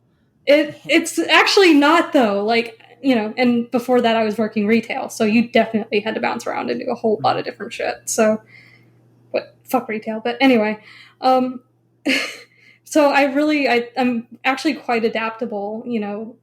If at least given a loose task list, I'll eventually get something done. It may take me a little while to do it because I might have to bounce a little bit, but at least, but the tick box is always there. So, I get, you get that, dopamine rush from, or whatever it is to, ticking off one of those things, even if it takes a while. So, but I tend to find myself getting bored if I stick to one thing for too long too. So that's why I like to have a multitude of tasks to sort of, for myself to just sort of choose from.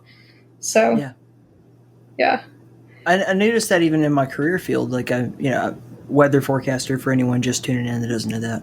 And my job most of the time is either training people or drawing the frontal charts, like what you see on the news, where it's like, oh, here's a cold front moving through Colorado or whatever, and that is a very like sit down for an hour or so and just do that task and nothing else and have no distractions. Very, very easy for me, at least. And I notice a lot of people really fucking hate that because they're like, oh, this is boring. I can't focus on one thing for a long time. But like, that's me. I'm really good at that, if nothing else.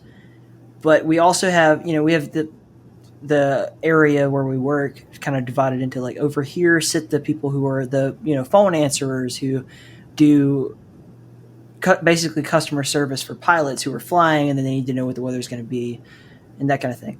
And so what I've noticed just from years of doing this is that the people who really, and this is not a rule, obviously, this is just like a general overarching observation. Dudes seem to do really well with the just sit down and focus on the one fucking task for a long time thing. And girls are interstellar amazing at dealing with it. Phone it rings. Okay, deviate from the task I'm already doing. Take care of this one. Do that task. Come back to this other task, and that whole deal. And I wonder. This is so fucking like tangential, but fuck it. I wonder if that's like an evolutionary thing. Like, is that a mother dealing with like several tasks? With 400 kids running around in a little village somewhere. And man, like, all right, I'll see you guys in a week. I'm going to go focus on one task where I'm just going to stick this spear in a fucking mammoth. And that's all I'm going to think about for 2 months until I get back. See you later. Like, I don't know where that comes from. It is, yeah, like I would actually be very curious to see the evolutions of that. I think humans as a whole are very adaptable to the sorts of environments that they're in. But yeah, I don't know what it is because, that's an interesting observation. And funny enough, in my office, it's mostly women who work in the accounting. It's basically all women who work in the accounting field, and we're all over the place. So I guess maybe that is like just some weird evolutionary trick. Like we have to just adapt to like weird, crazy circumstances that force us to just not focus on one thing, but, bounce from one to the other. And then, at the end of the day, we'll still have we'll still have all those tick marks, on, the checklist, but we'll have it done, it won't be, step 1, step 2, step 3, step 4. It'll be, step 1, step 5, step 3, step 4, whatever. So it's, I haven't really noticed it being a gender thing, but now that you say it, it makes a lot of sense because I don't mean that to be like some sort of like overarching like women belong in this kind of like I'm not a fucking heathenistic sexist or whatever, but I just mean that there are individual talents that I think that people gravitate towards, and it's just weird. It's like I've sat there and kind of noticed that for so long, and I never really thought about it all the way through until now. But to get back to video games, right? Like, so in a weird tangential way, transition back to video games. Like, look at Tasty Splain. I'm sure you're familiar with them. So like Jahar is Mr. I'm going to make the stream happen and all that kind of shit. And then if you've ever been to QuakeCon, which if you haven't gone, Arlene, you got to come. I know. I do need to go. I've never been to any kind of con, so you got to. When the next time there's a real QuakeCon or anything like that we can actually all meet up and not wear masks and hug each other and have a good time, if that ever happens. Hell yeah, we'll do it. It's so cool because at QuakeCon, there's the weird corporate shit going on with Bethesda and, fuck them, who gives a shit. But then there's like the real, like the BYOC, the community, like that meets up, we're doing the tournaments, we're all that kind of shit. And Jahar has forever been like the kind of, I don't know if he's going to hear this, but like he's the fucking king of that shit.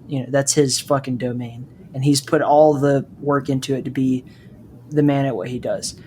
And anyone who's ever been there knows that there's Jahar behind the booth and he's got his headphones on and he's casting or he's like organizing the tournament. But if you want to do anything at all at QuakeCon, you got to go through Rotten Rose, which is Jahar's wife. And she is the most like, she's the mother of Quake. Like she is just like the matriarch of the whole, it's got nothing to do with him. It's the queen who's really in charge. and like you go up to you talk about like, okay, like who's entered in this thing, what's going to happen, or like claiming your prizes for winnings or whatever. You got to go through her, and there's no fucking other way around it. And it's such a like, it's like a beautiful family that you get when you're there, because you're like, if you have mommy and daddy issues, which I think we've talked ad nauseum about it already, but like you'll find your mom and dad there. Right. Yeah. It's so fun. Yeah. Like I tend to, I always like joke and say like I'm the server mom, because I always have to tell people to go to bed. Like, somebody tells me they're up at 3 a.m. What? Go to bed. Like it is kind of like this weird like relationship that I've had with this community where I do try to be like a sort of guiding voice because there's all this chaos going on. Mm-hmm. But at the same time, it's just like, I also am the chaos. So like, that sounds ridiculous. Oh God, I can't believe I just said that. But no, it's true. Like, it's totally true. Yeah, because like, especially in the Hellforge, because, Bridget and I are, the admins, and it's watching all, like, it's almost like watching from, like, not necessarily like an ivory tower, but maybe just like just watching everything that's going on. And, he has his way of handling things. I have my way of handling things, and they're completely different. Like, he focuses on a conversation that I literally would spend maybe 2 minutes on, and then I would have to move to a different server and, go talk to somebody else. Like, it's total craziness. So, and it is a really like good observation about Rotten Rose and Jahar. I hadn't really known them super long. But yeah, like that would make total sense that Rose would do that, because that seems like her personality from what I've seen of her. And she's always there. Like, I remember when I popped into the first Organ Grinder event, she was there and she was like, hey, hi guys. And, just immediately, and Jahar was out there just doing his own thing, like whatever. But, all that sort of behind the scenes scurrying.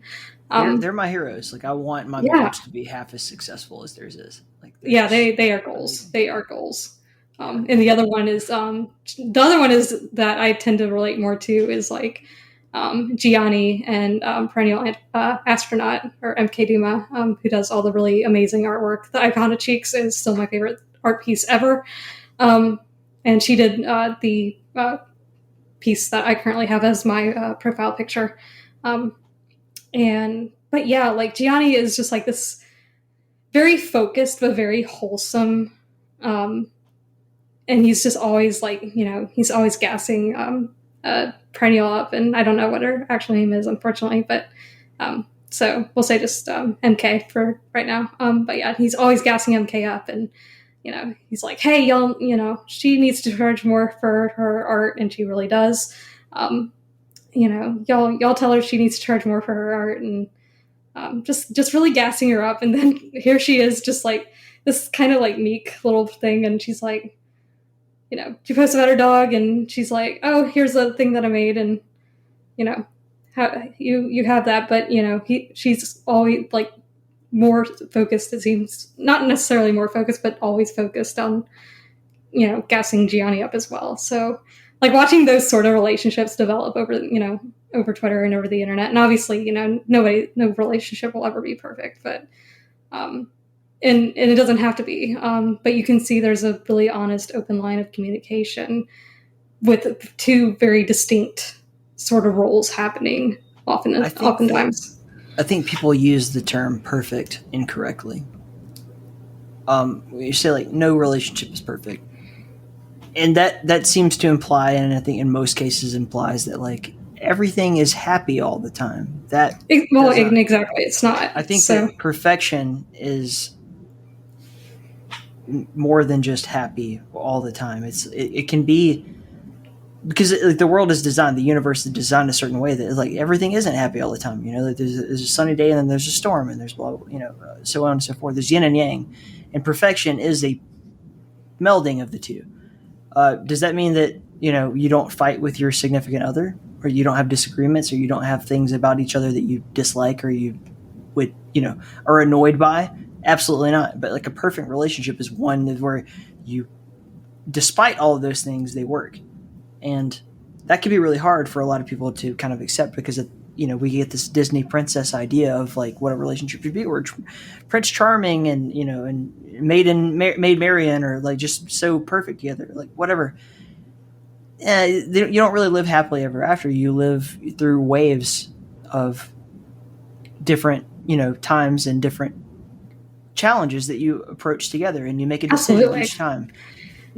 And I'm speaking as a married person here, I guess, but like each time you make a decision, you're like, am I willing to deal with this? Is this difficult? Of course. But you know what? I still love that person, and I'm going to continue to work through this challenge with them. That's a perfect relationship. An imperfect relationship is one where you decide to fucking quit. And maybe that's the right choice. I don't know. But like, I've always been like kind of hesitant and sort of confused by the idea that because a romantic relationship ends, that means that the whole it's like if you burned every house down that you moved out of, right? Like if you were to leave your apartment tomorrow for a better apartment, or for a different apartment that you feel is better for you now, you don't light a match and fucking burn the whole place down. Right. It's not like you don't want that thing to still be there. It's just like, I'm moving on, and that's okay. But I heard this, I can't remember who had said it, but it was a lady, and she was a pretty prominent figure, and she had been married a few different times. And someone was interviewing her, and they said like, so let's talk about all of your failed marriages. And she was like, hold on. I don't have any failed marriages. Every man that I've ever been married to is an amazing person who I still greatly love and appreciate.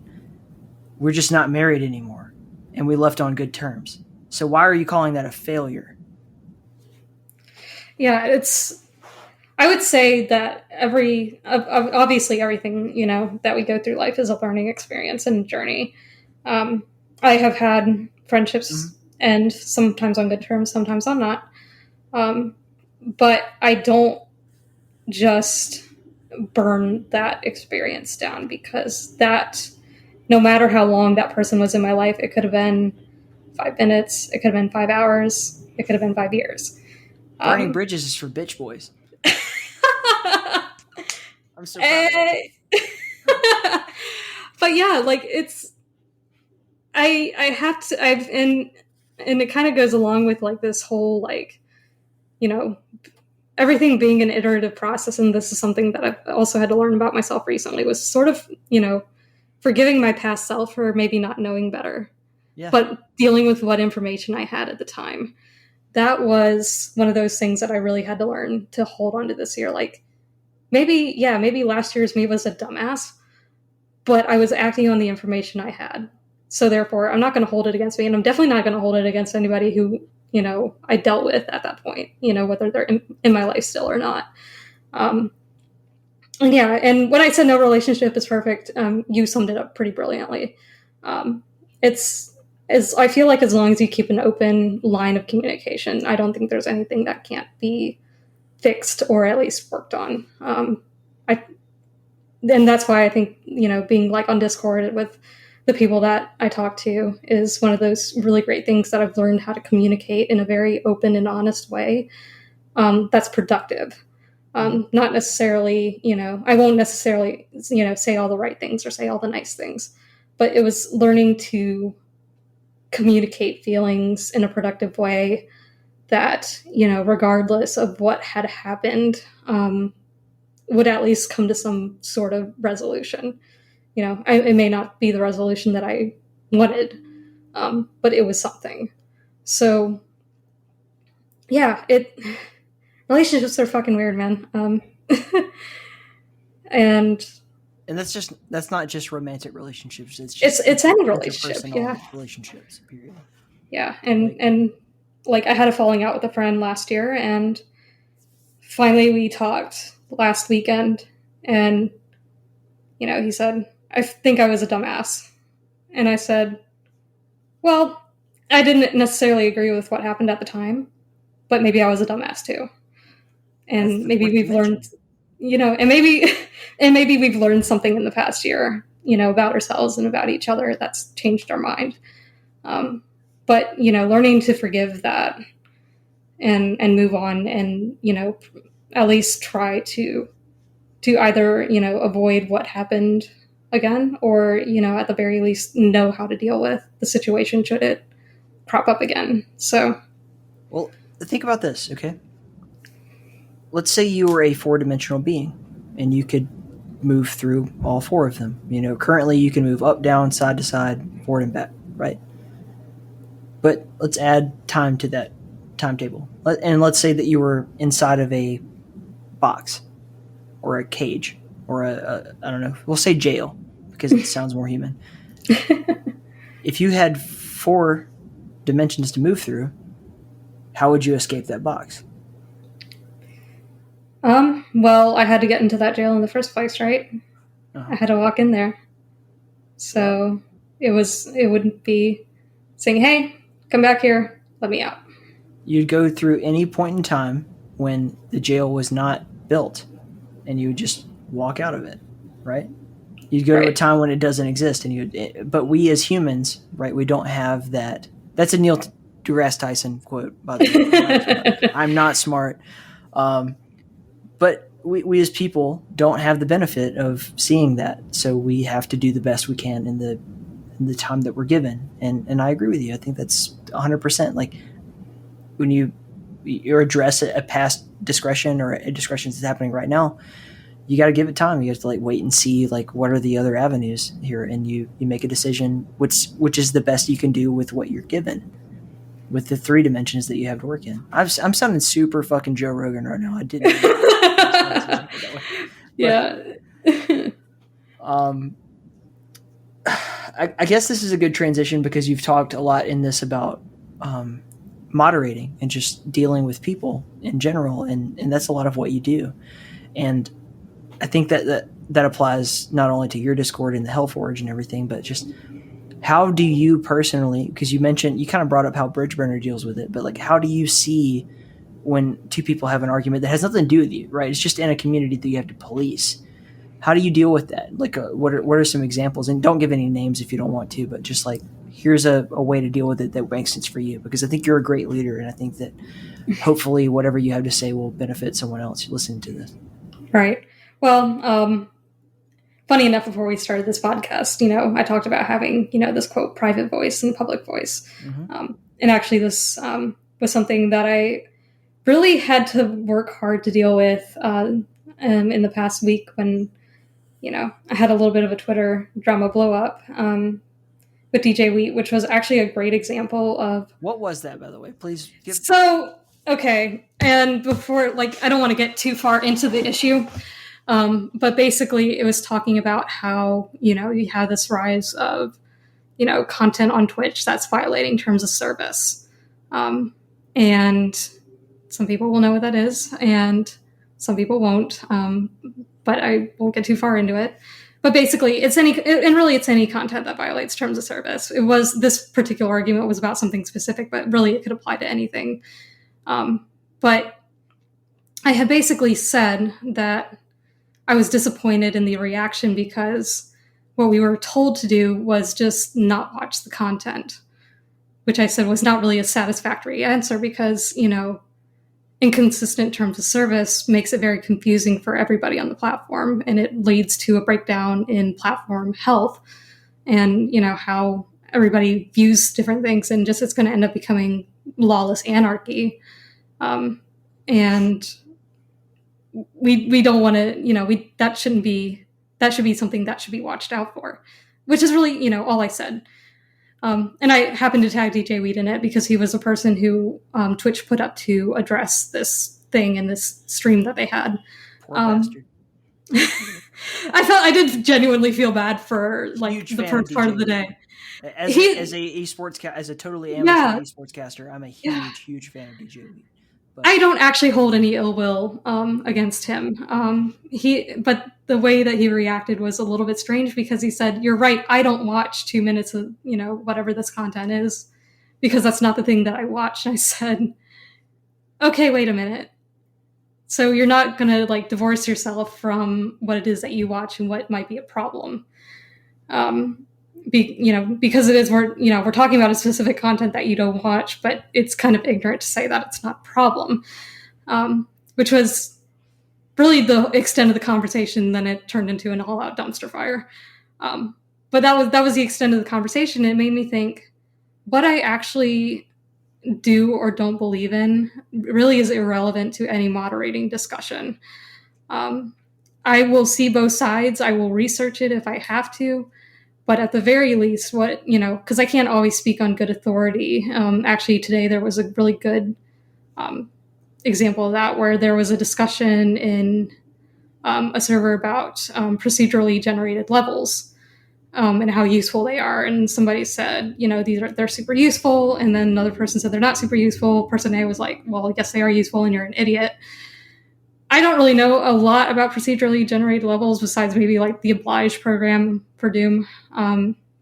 So I really couldn't speak on good authority, but I said, all right, obviously there's two different sides to this, but it's very subjective sides. Neither of you are going to be right in this case. So it's time to end that conversation and move on.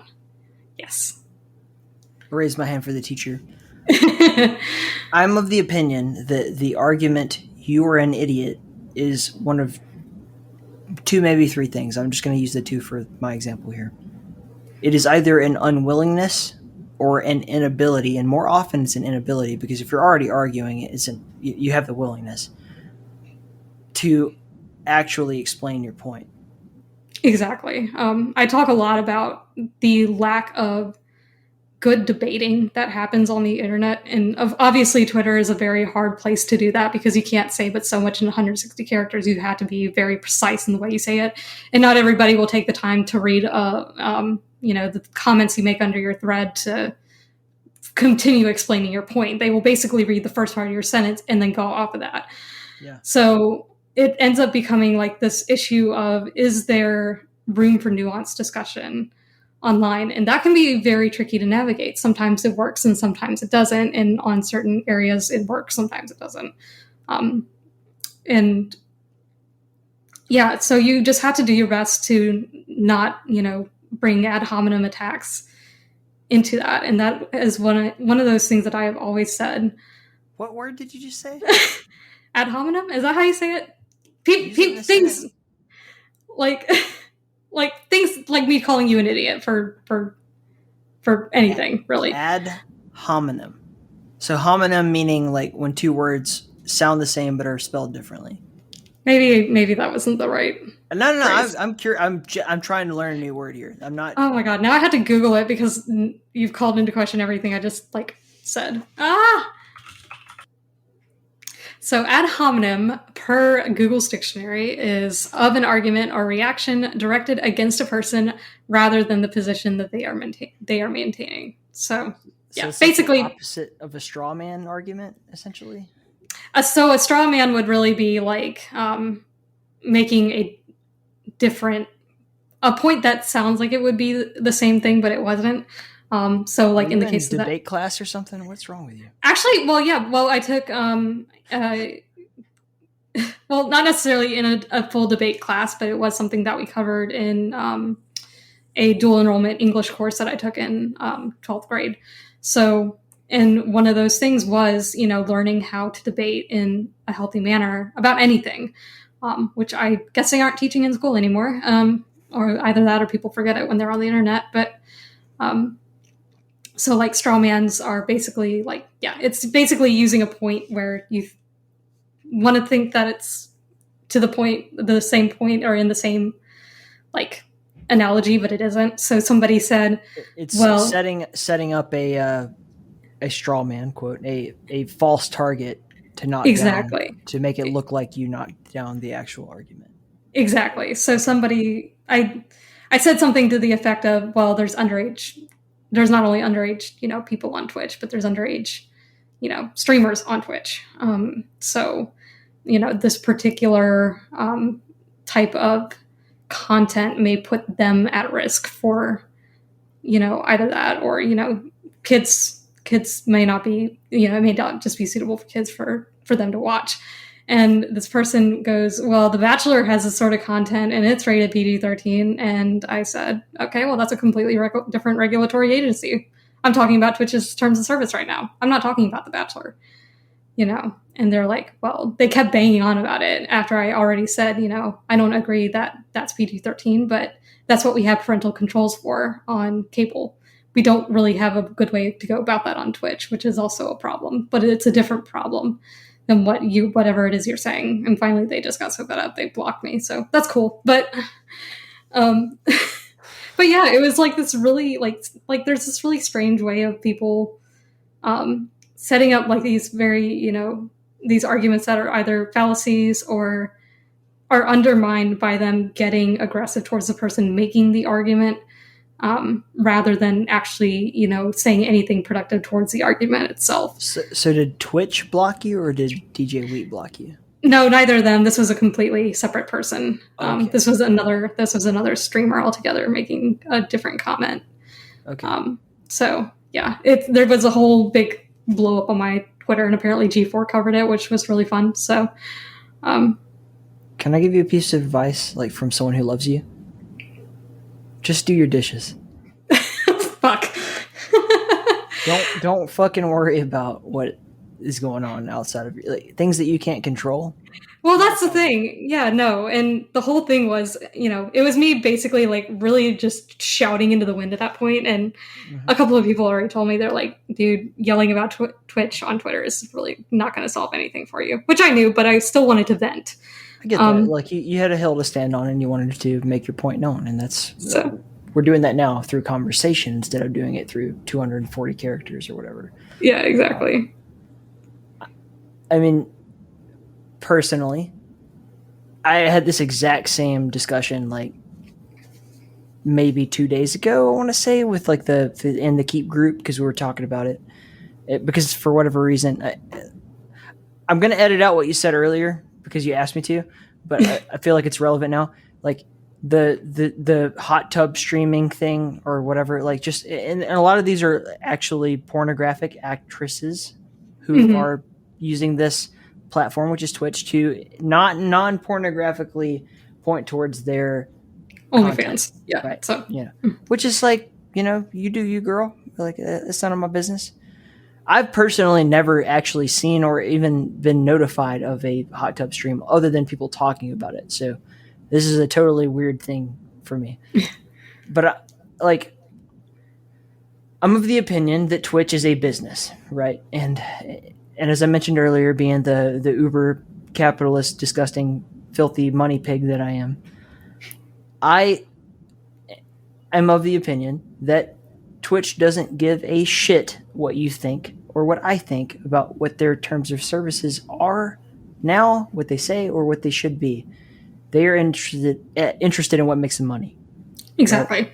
And if that's the content that is getting them views and money, they will probably bend their terms of services to make that either okay or not, or use the wording in whatever way that works for them.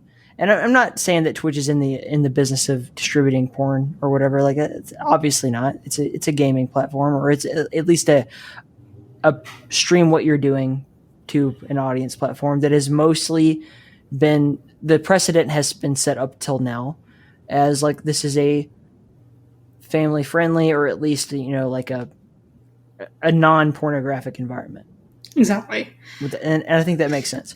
And people expect that when they go on Twitch, and parents hopefully expect that when their kids go on Twitch. Like, that my kid's going to log into this, and maybe they're going to hear Arlene say cunt, dick, shit, ass, fuck, cunt, sucker, and bridge burner simultaneously stream everything Arlene says on his stream. But like, at least they're not seeing sex, which is a very uniquely American problem, by the way. Like, that's not a problem in other places in the world. Like we value violence and gore and blood and guts and police brutality and all. These are common, wholesome American values that we all hold to our hearts. But like, God forbid you see a pair of titties. Like, it's actually so strange because we use sex to sell things, and we have been for a very long time. I mean, you had the pinup girls on the freaking World War II bombers. Yes. No, you finish your point. So, but I do have a response. But yeah, like, we have the pinup girls on the World War II bombers, and I'm sure we did that way before then. Sex sells in the United States up to the point where it's this weird dichotomy that we're both like, we use sex to sell, and then we are simultaneously very squeamish about sex. It's very strange. Yes. I have a hypothesis. Okay. Again, I'm not smart. This comes from Eric Weinstein, who's one of my favorite people. The reason why sex sells, economically speaking, is because you can't get it for free. And if you could, then it wouldn't sell, because they'd just take it for free. Our entire society is set up on the premise that it's this thing, as an advertising model, right? Like, using a beautiful blonde to sell Hardee's cheeseburgers only works if you can't get that beautiful blonde for free. You got to go to Hardee's and pay for it. Yeah. Like, no, I mean, it's very, and I think that's why, and that was like the thing, well, like, why is, the sex work industry like not okay? Because we do this all the time in normal capitalist America. But then suddenly, when somebody's willing to do that sort of thing for no other purpose other than making money, to do just that, it suddenly becomes a problem. It's why in the Netherlands, prostitutes have a union, and in America, they're criminals. It's really crazy. If we just let them fucking do their thing and live their fucking life the way they want to, it'll be total fucking chaos, and nobody will be able to profit off of it. It's really crazy. And then a tertiary thing is like, and this was what I also brought up when I had this, thing on Twitter, was I brought up, I'm like, but we also have this problem in the States where, and of course this gets a little bit political and graphic, but we also have sex trafficking of young girls in the States, and that's being run through social media now. And boys. This happened to my cousin. I'll tell you that story when you're done telling your story, though. Yeah. So, and yikes. So, I mean, of young people, we'll put it that way. So any platform that ends up making it, ultimately easier for that sort of behavior to arise, that's what becomes confusing. And that's what I more or less viewed Twitch's terms of service to avoid those sorts of things coming up, because if you want to have an OnlyFans, if you want to, put your stuff on Pornhub, I'm all for it. You go for it. So long as you're not doing anything pedophilic, go for it. Everything's consensual, consenting adults, go do it. That's great. That's awesome. go girl or boy, or, because there's dudes on OnlyFans. Or they. So, yeah, I have no problem with those sorts of things happening, but there's a time and place for everything, right? So, that was more or less the extent of that discussion was, and my friend, the best Jared put it best. There's 3 sides to that whole thing.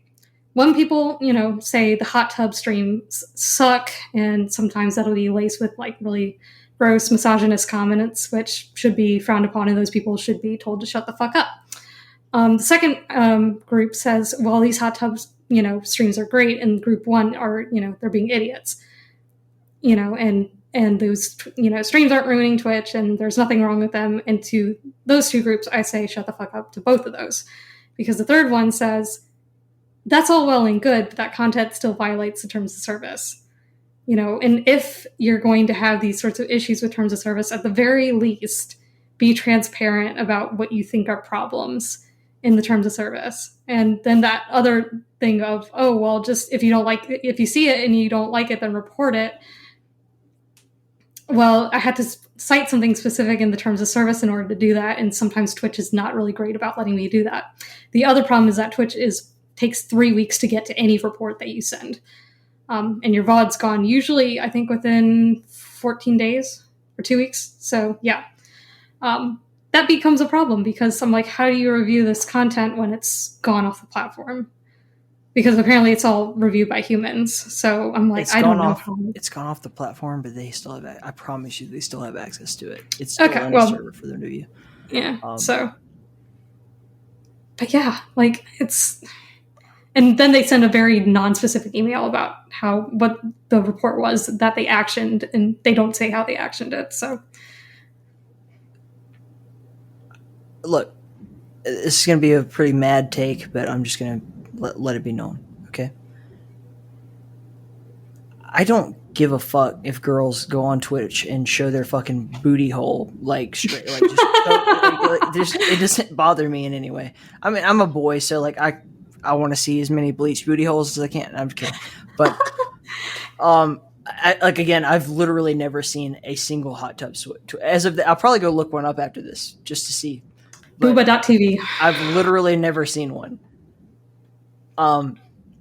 However, I think there's a certain responsibility on the parents, right? Like, if your kids are watching shit that you think shouldn't be there, then it's on you to like kind of police that. And I blame the culture of like parents just, handing their kid an iPad and being like, go have fun, or a computer or whatever, and just, being absentee parents. And we could probably do a whole another podcast on my opinion of the American family structure, but that's not really the point here. There's the terms of service, right? Which is the law in regards to Twitch, which is where you make your money, so you should be invested in that, and I get that. There's the letter of the law, and there's the spirit of the law. There's the, what the law says and what the law is actually meant to uphold. And the letter of the law states that you can't do X, Y, or Z thing. The spirit of the law is to protect people who are being exploited, and that's where I draw the line. I'm like, I don't care if you decided tomorrow, Arlene. Can I call you by your real name? I think I did already once, but like I don't mean. Yeah, I don't care. Go for it. Okay, Shannon. If you want to go on Twitch, and I pray that you don't, but if you want to go on Twitch and show your fucking butt or whatever, if you want to be in a bikini floating around in a hot tub, it's not my fucking business, and I have no say in whether or not you do that. That is not my. But if it's your decision whether or not you do that. The minute that some capitalist pig like myself comes along and says, Arlene, Shannon, my girl, I'm going to give you a job where you go on Twitch and you show your booty hole all day long, and we're going to make lots of money together. And then even that's like kind of okay. But when it becomes the point where it's like, bitch, you want to get paid? Pretty much. That's where I draw the fucking line. So that's exploiting someone else, and that's fucking wrong. Period. Yeah. So, and I will give like an anecdotal example of what my experience has been on Twitch outside of what I've been doing as a streamer. I have not once actually found, because some people assured me that, there's all these big female, gamer streamers out there, because I like to find, gamer girls, I know. But, you have people like Cauliflower. There's a couple other female streamers that I follow who do... There's Major Arlene. I really like her stream. Oh, no, she's a bitch. But she, I've actually had to go, they've not been recommended to me on the front page of Twitch. The algorithm has always pushed the titty streamers, for lack of a better term. And I'm not saying that to degrade them. That's just what they tend to do. And because that's really all I see in the frame. So unfortunately, that's how they end up being boxed. So I've had to actually make an effort outside of Twitch to go find these streamers. I didn't find Cauliflower through Twitch. I found Cauliflower from somebody telling me who she was. Same thing. I found another, female gamer who and these girls have big audiences, huge audiences, just as big as any of these other ones. But, I don't see them because they're not being recommended to me. Even though that's the kind of content I make, I can't find other people like me easily because that's it's being pushed to the front of the platform. Obviously, it's what's going to sell. But then it becomes this weird cultural shift. and obviously it's selling, and that's great if and again I'll bang on about terms of service one more time, but as long as they're following terms of service, you can be sexually provocative. Twitch has made it edits to their terms of service that have said you can be sexually provocative up to a point, and we're not going to do anything to you. So that's fine.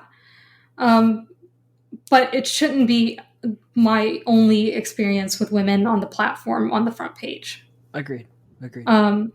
Because then it becomes this outward perception of people who are new to the platform stating, this is what we're seeing and this is all we're seeing. This is what is representing, women on the platform at this point. And while it's great that is the popular thing, it shouldn't be the only thing. And I'm not saying that, gamers should be the only thing represented either, because they're not all of what Twitch is made up of. There's plenty of great just chatting streams, music streams, all kinds of very talented people doing all kinds of different things on the platform. But women are, I guess I hate to sound like, this woe is me, women are victims thing. But, women have a harder time getting pushed forward onto the platform. 8 out of the top 10 streamers are men at this point.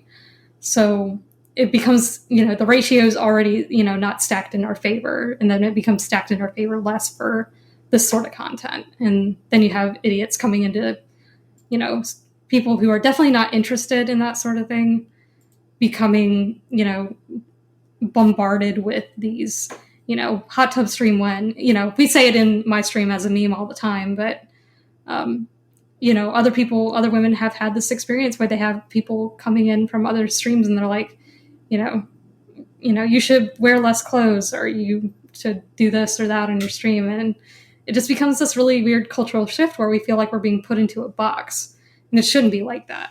So, and it's not anything against what these streamers do, and these streamers can't control what the viewers are doing, but Twitch can to a certain extent. Through what they, push onto the platform. Are you familiar with the definition of the word whore? Vaguely. Okay. So, to premise this, I think you know this, but maybe you don't. My first real professional endeavor was to try to become a linguist. I very much love exploring the world of words and what they mean, which is why I was so interested in you saying ad hominem or whatever the fuck ever. So the word whore has several different definitions, and that can be a verb or a noun, right? So we have the genuine, everybody knows it, a person who engages in sexual intercourse. I'm reading from Merriam-Webster here. Mm-hmm. For pay, for money, right? Or for profit, right? In exchange for a favor, whatever it happens to be. It can also be used as a descriptive term for a promiscuous or immoral woman, which is, they should probably remove that definition. It's used that way, but like, I don't like that. Or a male who does the same thing, right? A whore is intergender as a noun. It can also just be used colloquially. I'm so struggling with words right now. I just got done giving you my whole like definite. Like I'm a linguist. I can't even say the words. An unscrupulous person, Right? A non-gender specific person who's like, you're a fucking whore. Fuck you. Like as an expletive, essentially. Right. As a verb, it can be used differently. Like to whore yourself, to have unlawful sexual intercourse as or with a prostitute. But the definition that I like the best, which is at number 2 in the Merriam-Webster for anyone who is like fact check me here, is to pursue a faithless, unworthy, or idolatrous desire. Idolatrous meaning like, you know, the worshiping of an idol. This has nothing to do with sex. This is simply to pursue something that is, as it says here, faithless, or that anyone could do for money, right? Anyone could do this. If you're born with titties, you can always show your titties off for money, and it will always work. Every time. Promise.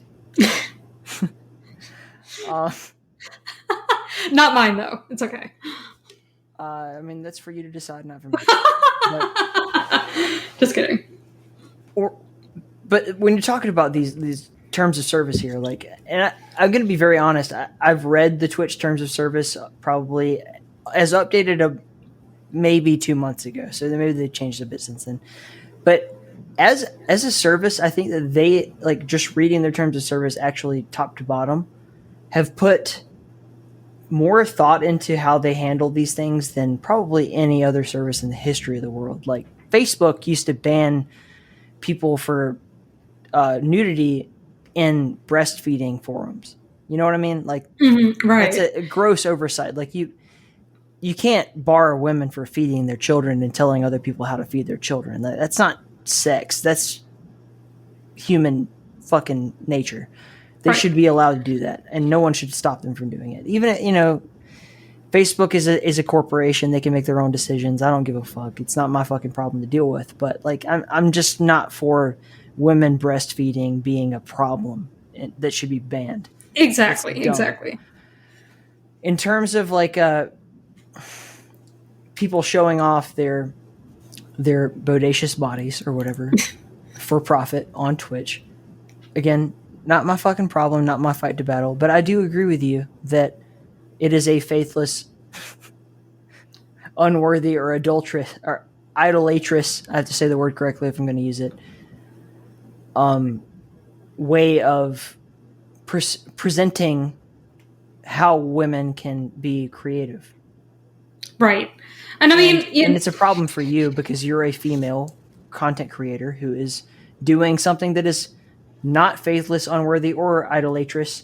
This is not like about worship me because I'm super hot and not like just disgusting for the sake of being it. It's because you're doing something that is like a bigger and I think objectively more artistic pursuit that has nothing to do with your sexuality. I actually almost disagree with you there. Okay, go ahead. So, and the first thing, Jimmy said almost anybody can make a Doom. Well, Jimmy said anybody can make a Doom map. So what I'm doing is actually not, that unique. Disagree. So I can't. You could if you learned. But actually, I mean, women are actually really fantastic. And maybe this hasn't come out fully publicly, but I am bisexual. So women are actually fantastic at making an art form. I mean, there's a reason we have whole, boudoir photo shoots. And I love those sorts of things. I love seeing those sorts of things and seeing women actually embrace their sexuality. What becomes a problem, again, is, because we actually don't have that appreciation in a way that's healthy on the platform. I just want to raise my hand and say I am not in any way against women using no for money. Yeah, no, that's not a problem for me. I'm a dude. like, yeah, and again, and I couldn't even if I didn't appreciate, the way that women presented themselves in any shape or form, I really can't, criticize an industry that, I benefit from in one way or another. We all watch porn at some point. So, Liars. There's liars out there. I've never watched anything like that. So yeah, like, and we're adults here, we can talk about this. So it's like, yeah, it would be dishonest for me to say that, women, in while it is something that maybe anybody could do for money, how each person does it can be different and can be, interesting in its own right. So, this is not me criticizing that, place in the industry as a whole.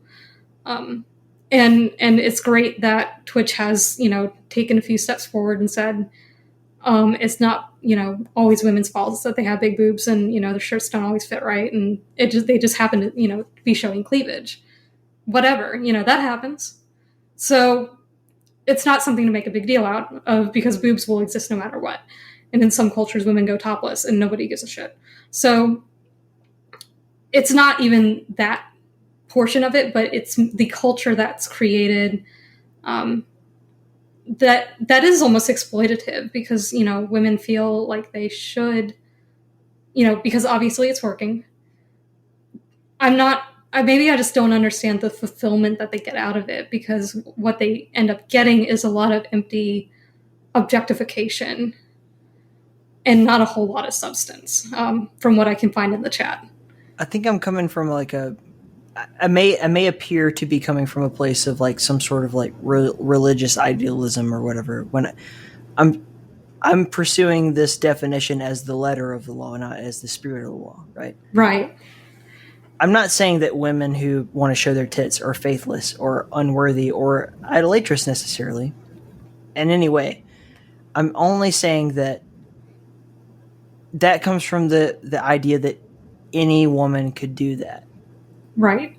Even if you're a fat butt ugly fucking, like trailer park, like whatever, it doesn't matter. You have sexual appeal because men like women and men have weird kinks and they like lots of different kinds of things. That's just a truthful fucking fact that is always been true. Like you have all you have to do is really have a gimmick and like there will be a guy who's into it. I promise. Pretty much. I promise. Like I'll bet everything I own on it. Like it's so weird. And I'm not saying that like to say that, because you are like doing this thing that is non-Judeo-Christian approved or whatever, that it's wrong. I don't think it's wrong, but I do agree with you. And I think, correct me again if I'm wrong. Like I'm totally open to learning from you. That's why I'm here. Is that there should not be a precedent set that you need to do this in order to be successful. Thank you. You've completed my sentence for me. There you go. Yeah, exactly. Yes. I think that is what, other women on the platform do have a problem with because this is what Twitch is presenting on the platform. And especially if you're a brand new streamer coming into this didn't really become a problem until about a year ago or so. If you're like a 16-year-old girl and that's what you see is like that's what makes money and you need to make money. That fucks with your head. That does fuck with your head. That's what you have to do. Like, so I don't want that.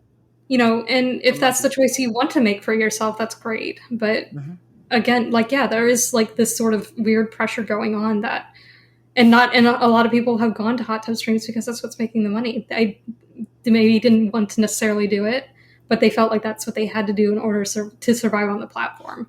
Now, the biggest thing that I would say is that regarding Twitch and transparency is that, and somebody else brought this up, is at least be honest and upfront. If this is how you want to make your money, be upfront about it. So people who are coming to the platform can make a proper decision about, do I want my content to be associated with this platform? Because, yeah, had I really known about that sort of problem being a thing when I got started, I maybe wouldn't have put my content on Twitch. But unfortunately, the only really unfortunate thing about that is that Twitch is kind of the premier live streaming platform. We had Mixer for a little while. Yeah. That's where your paycheck comes from. I get that. So, and I definitely don't want to start over now on YouTube again and, try to build. I mean, I do have an existing audience there, but it's not the same community that I have on Twitch. I'm sure you've been there at least one of the 800 times that I've had this discussion with Bitch Boy. and that I am extremely hesitant of anyone deciding that their paycheck is going, like we talked about this pretty extensively earlier, like when it gets to the point where like your money is coming from this thing that you do, right? So there comes a point, if you're a Twitch streamer or a YouTuber or even an OnlyFans person, where your money comes from that platform. That corporation decides how you get your income and when and how, everything. And you are at that point dependent on that corporation to act in your best interest. And at the moment, and this is what we're talking about right now with you, the moment that they fail to act in your best interest, and that could be something as simple as like YouTube is the most infamous example, like when they ban someone for something that seems so totally fucking unrelated and ridiculous, right? And then they'll justify it in some weird way, but they don't. No one takes into account that like your income just got shut the fuck off, and now you don't have a way to live. Right. So, and this was why I made a big deal about the whole thing about minors playing around with minors and promiscuity. That's a bad idea because you end up putting not just that person at risk, it puts the whole platform at risk. And then I know there's a ton of people who've made whole careers out of this. I said one accidental nudity, it doesn't even have to be intentional. One accidental nudity slip, and this could end up being the end of the entire platform. That is very scary, and that's why you can't play around with that sort of thing. So that is probably the most extreme example of something that would happen, but the possibility is there. And having that gnaw at the back of your mind constantly when you're on the platform, using it, trying to make a living, you're going to be a little bit, more vocal about the situation. So I don't really have that big a horse in this race because this is not how I make my money full time. I don't actually depend on Twitch to make a living. I have a day job for that. And I, in a way, I'm glad because, I am watching these sorts of things happen. And yeah, it's a little bit scary. So kudos to the people who are partners that are able to do this full time and, have made that leap. Because internet anything can be very fleeting. We saw what happened to Mixer. It was there and then it was gone. And people made livings there too. So yeah, it's one of those things you make a big deal about. And I don't think I've ever used my voice for something like that. My voice has always just generally gone towards, I really suck at making Doom levels, but here I am.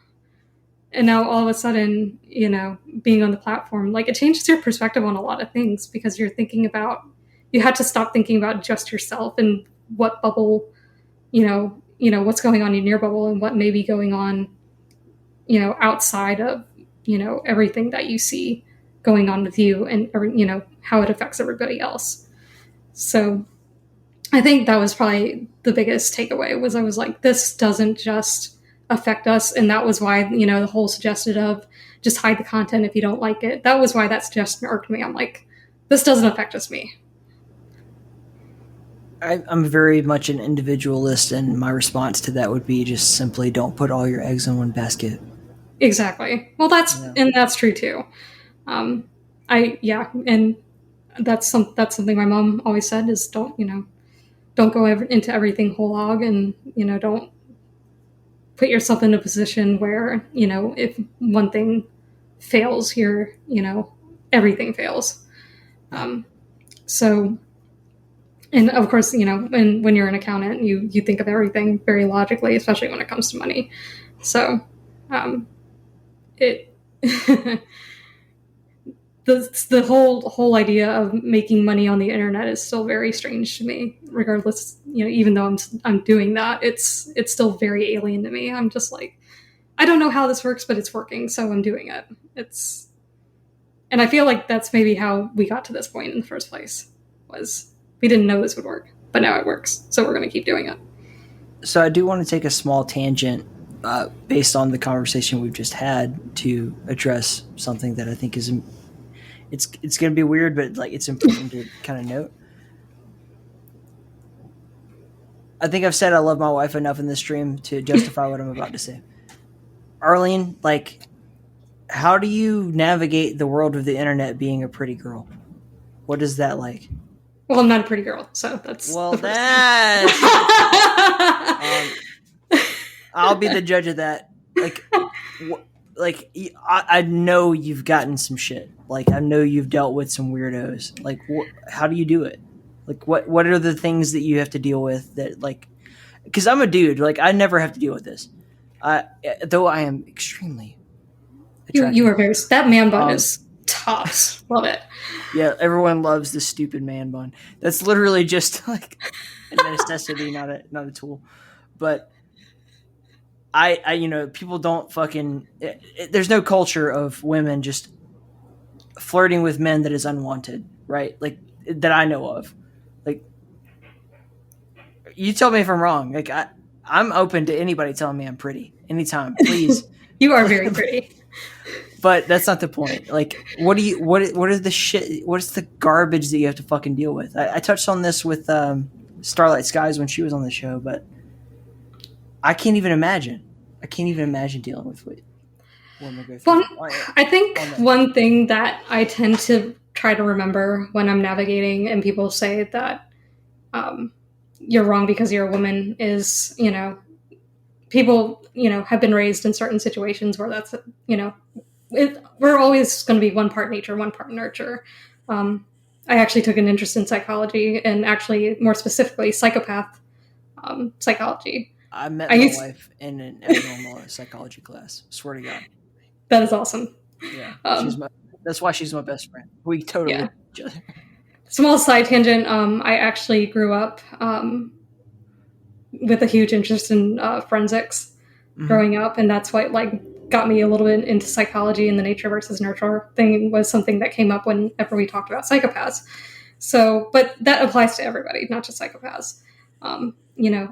What you are taught as a kid, and just what comes as a product of your environment, and then your own internal locus as you're going along in life. All three of those things make up, what your... Locus is another good word. I like that. It's thrown around a lot because sometimes we had to play armchair psychologist with a few people, but so I have to tell myself that people are speaking out of the views that they believe is right. I don't have to agree with that. So, and I have a bad habit of, because it's so easy to do, fall into this trap of trying to change people's minds on the internet, and you're not going to do that to a stranger in 5 minutes. I've learned that people are going to have their opinions. I can tell them that they have a shit opinion. They are probably not going to listen to me because I'm not going to change their mind. I have to make sure that all that being said, I just have to make sure that it doesn't affect the way that I see myself. And so I got called some really just nasty stuff, like misogynist and all that. And I said, you know what?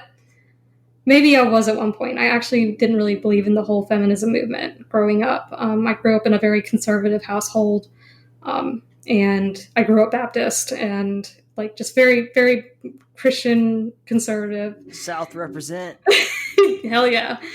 So yeah, Virginia, Christian Baptist, conservative upbringing, even though people would argue Virginia is a blue state. It depends on where you go in Virginia. But that's how I grew up. And I, believe that, women were supposed to be small and out of the way. Mm-hmm. that was kind of how I grew up, feeling, and that sort of ties into like my anxiety and all that. So I just, needed to make something out of myself and, get married, and have the picket fence in the family. Like that's sort of the way that I grew up. But as I've gotten older, I've rejected that idea, and I said, okay, well, I'm just going to be not necessarily a very self-involved person, but I'm going to believe in myself a little bit more, and a little bit more, and a little bit more. And one day it just like sort of dawned on me. I'm like, the shit that used to bother me that people would say about me, it doesn't bother me anymore. Because I decided a long time ago that what people say on the internet didn't determine what I thought about myself. And so, like, I had YouTube comments where people were like, can I link you my Pornhub? Which was really fucking disgusting. Yeah, I did get that comment. And I'm just like, you know what? These people are just trying to be trolls. They're trying to get under my skin. And I invite them to try their hardest if they want to do that. If that is how they want to spend their energy and their time. he's signaling no. He doesn't want to do it. He doesn't want to fuck around. No, I'm signaling like just don't invite that. I don't think you fully appreciate how gross men really can be. Oh yeah, well, I'm sure you do. I've come to understand that that's what people are like. People are just like that sometimes, and there is not one iota of a thing that I can do to change people's minds necessarily. And that has been probably one of the hardest things, is to not become so reactionary, because I used to be very reactionary as a person, and I do lapse into that from time to time. But I just remember I say, I cannot let it affect me, because I determine my self-worth. Not what I do necessarily, for other people defines me, not what, I do on Twitch or YouTube or whatever. That isn't even what necessarily defines me as a person. It's all, it's all in the brain and in the heart and whatever. I know I'm going in a direction, so I may not always know what that direction is, but I know that direction is somewhere better, hopefully. So that is where I keep my focus, instead of worrying about what people say, because it isn't relevant most of the time. People are going to be bullies. And I'm not saying bullying is necessarily something that should be ignored. But it comes from a lack of knowing what you are and what you're made of. I think is where those sorts of insecure comments come from. So that being said, I Little dick counter number 3. Oh dear. What an appropriate time for one to show up to. I know, right? Oh man. Yeah. So basically it just boils down to just having a very strong, just internal sense of self. And I feel like we as women have to work a little bit harder at that, because, we're more the subject of objectification by other people. Men, this is not to say men do not get objectified, because men definitely do. And so please objectify me, please. So I'm kidding. But yeah, so that is what, it's just stuff people say. I've had to learn to remember that it's stuff people say. So when I'm, when I'm moderating, you asked me earlier how I moderate things on the internet with people, flinging all sorts of shit. And I just say, you know what? It's nothing to do with me, really. What they might be saying is maybe not a personal attack against me. If that's what they believe it is, that's fine. If I'm moderating, I'm there to do a job. And I will say strongly and firmly, please don't do that. You're going in the lockbox if you don't stop, or I'll put an end to this conversation. And people will get, if they want to get snippy with me, that's cool. If they want to call me a bitch, that's cool. It has nothing to do with me. That's not why you're a bitch. There are plenty of other reasons why I'm a bitch, but that's not one of them. No. Yeah, no, it's And actually, it's been really strange. Like, I think being, in my, like, because I only got this job that I have now, this accounting job, about a year ago. I think that's really when my self-confidence shot up, because they said, you know how to do things and you are confident in the way that you speak, in the way that you act. And it made me think, I'm like, okay, well, I'm going to capitalize on that confidence. I may not always, but it made just me think. I was like, so I don't have to worry about other people, what they are saying or thinking, because I have a job to do. I've had, as part of, and when I was doing retail, when I was managing, I was an assistant customer service manager. So I had to tell people what to do all the time. And they didn't always like that. And especially because it was people older than me, that had been there for longer than me. And, if they wanted to get snippy and bitchy with me, fine. That's nothing to do with me. But it's what people are doing to handle a situation. Everybody handles the situation differently. So I understand that, this is their way of handling a situation sometimes. And if they want to make a fool of themselves, well, it's okay. I don't have to necessarily control everybody else's train of thought, per se, or, how they react to a situation. All I can do is control the way that I react. So I don't always, abide by that, but it is something that I have tried to get better at in the past year. So, yeah. So I actually just sent you the YouTube link to this, but there's the famous quote from John Lennon. I'm not a Beatles fan. I'm sure a lot of people here aren't, but for every non-Beatles fan, there's about 800 million Beatles fans.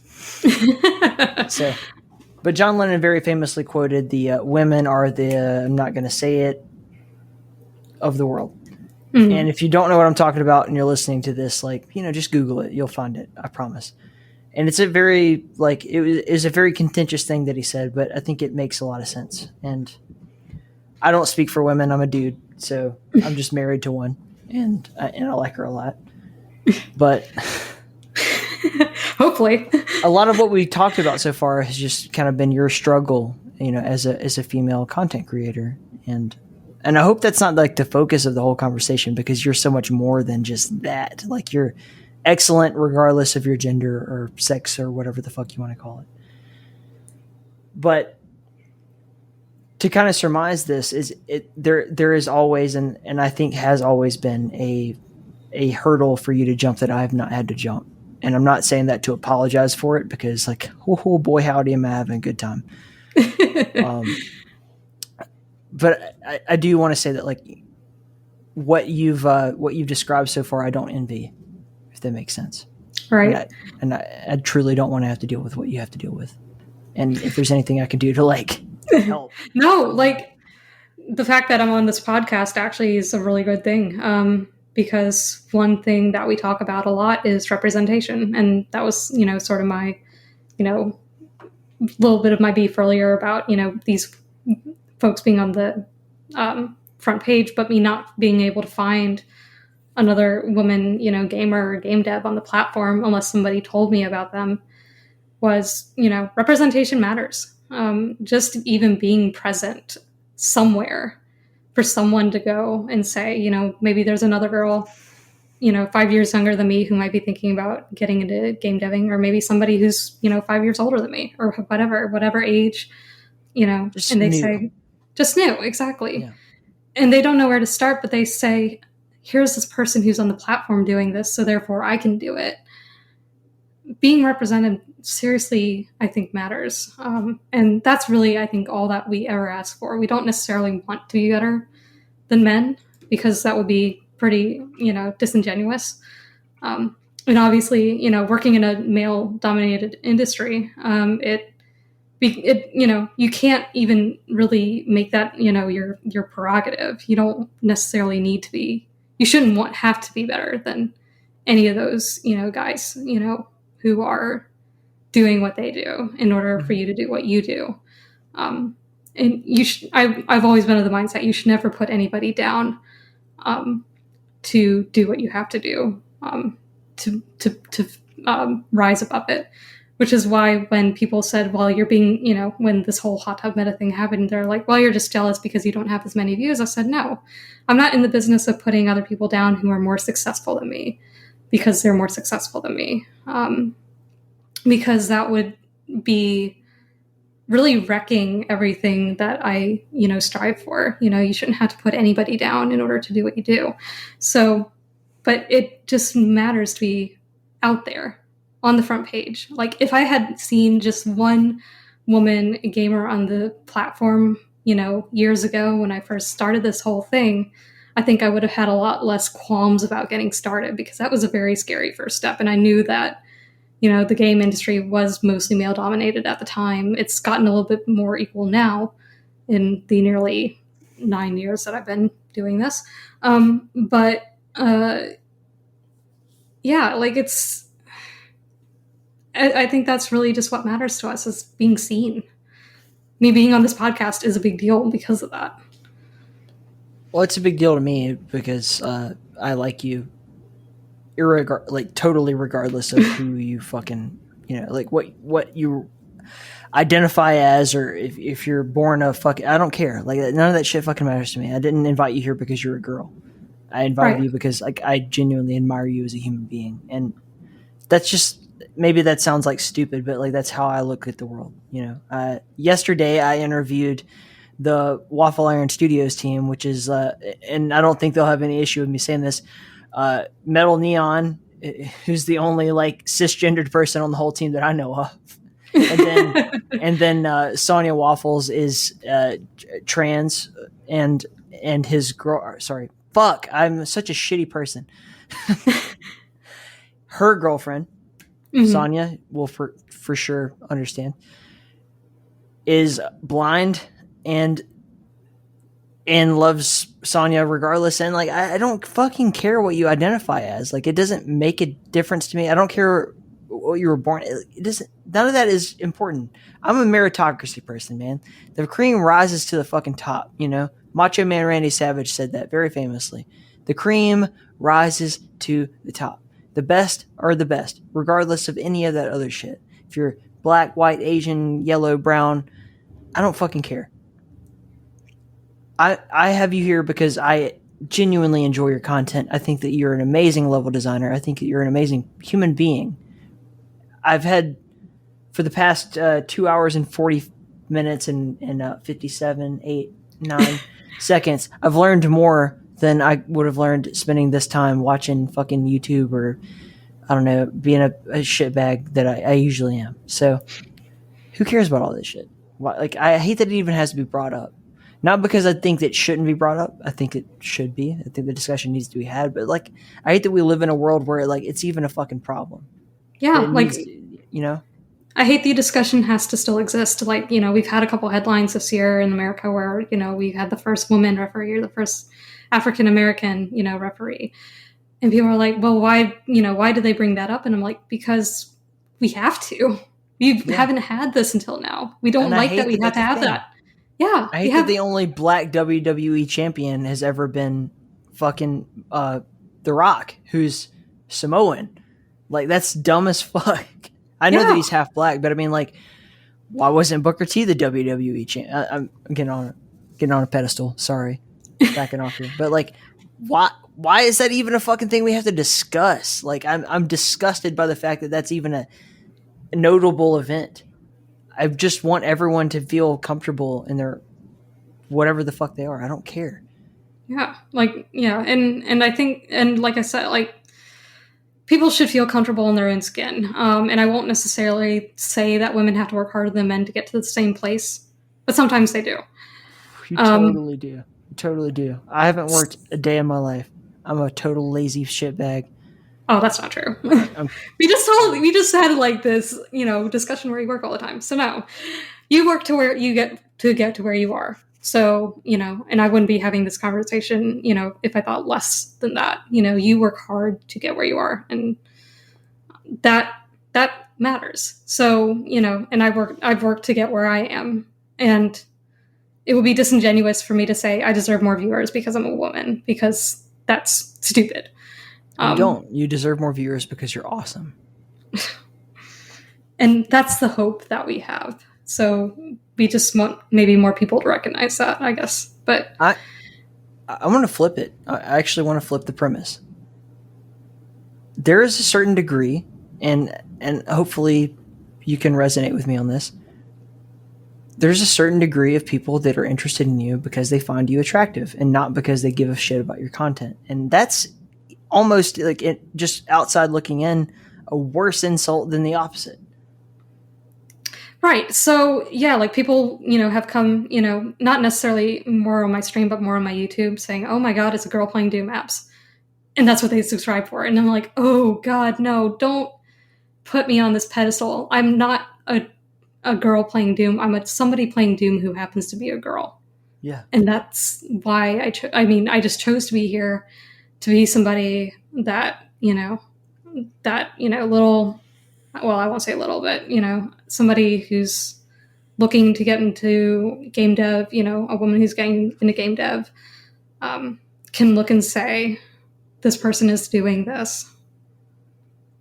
She talks like me, she walks like me, she acts like me. I see what she's doing. It's possible for me to do that. That's again, like just the really hope. But so I don't want people to make a big deal of the fact that I'm a woman doing this stuff. Because that's uncomfortable.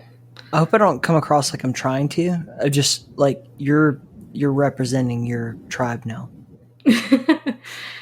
Yeah, but that's the thing. I didn't bring you on here to like have the whole women discussion, but because it's like I recognize that it's important to you, I want to give you the platform to do so. Yeah, and I'm glad that you did, because the hope that was that one day that I could use my voice to help other women, because I do, I obviously know this, obviously because I know, and I'm a lot more privileged than a lot of people are, a lot of women are, for different reasons. I've had a lot of help along the way from people who are in the industry, you included. So not every woman gets afforded that opportunity. And hopefully, if we work together, we can change that. So that's why I try not to make a habit of tearing other people down, because I don't believe in that sort of thing. I will call you out on shit behavior, because... Please do. Well, not you specifically, but anybody in general. I will call out shit behavior when I see it. Because I don't want people to be, I don't want people to be afraid of using their voice at all, and that's women included. I have no problem using my voice to tell people when they're doing right, when they're doing wrong, because I don't know, that's just what I want to do. But, I just happen to be a woman doing it. So I told you before we took our little break here, which I'm sure the viewers aren't aware of because we did it so seamlessly. But I had two more subjects, but I actually want to add a third because I think it's relevant here. You've mentioned a lot that you grew up in the quote-unquote South. And for our non-American viewers, that's south of the Mason-Dixon line. Mm-hmm. Yup. The wrong side, or the, whatever you want to call it, of the Civil War. And there's a culture that exists because of that. And that's, we'll say, east of Central Texas and Arkansas. Right. We'll exempt the Mountain Standard Time people. They didn't have anything to do with this. But there's a culture that exists that is extremely Christian, very, very, and specifically Southern Baptist Christian. That is a religion in its own. And I'm curious, did your upbringing in that environment have any like psychological or even just cultural impact on how you approach your role as a public figure? Because for me, I think I've divorced it mostly, but it does. I don't think I'll ever get away from it. Right. Yeah. Yeah. So I so I mentioned that I grew up, Christian Baptist, but at this point, tend to flip between atheist and agnostic depending on the day. So, which sounds a little bit odd, but that is, my belief system, I guess, if you can call it that. Being atheist is a belief, despite what people think. Somebody told me that, and I didn't believe them at first, but they're right. So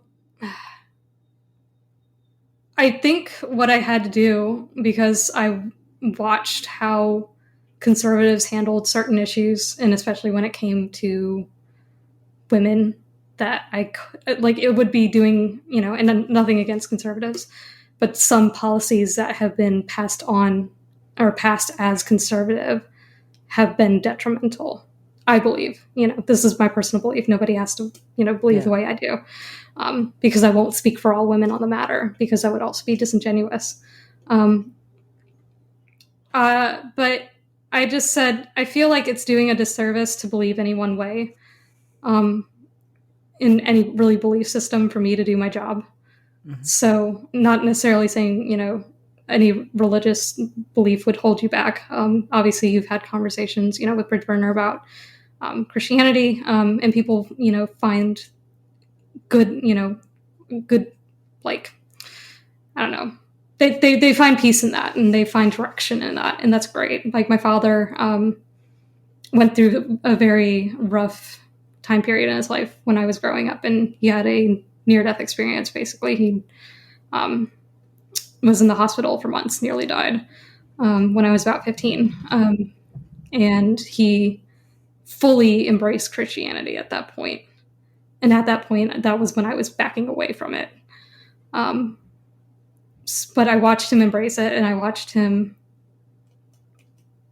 just really live his life because he had embraced that thing. And I said, okay, that's good. It's not what I believe, but if it's what makes you happy, then that's good. So I I basically just adopted this weird, sort of non-committal belief of people will believe what they want. So I felt like it's helped me keep an open mind. Yeah. And bring more diverse people into my life because of that. So, and it's just conservative culture, in general. I'm not saying every conservative is closed-minded. It would be bad to put everybody in a box. But it holds on to more traditional values. Obviously, they value the Constitution very closely, which is 300 years old at this point. All that sort of stuff. 200 and 250, maybe 300's generous. 1777.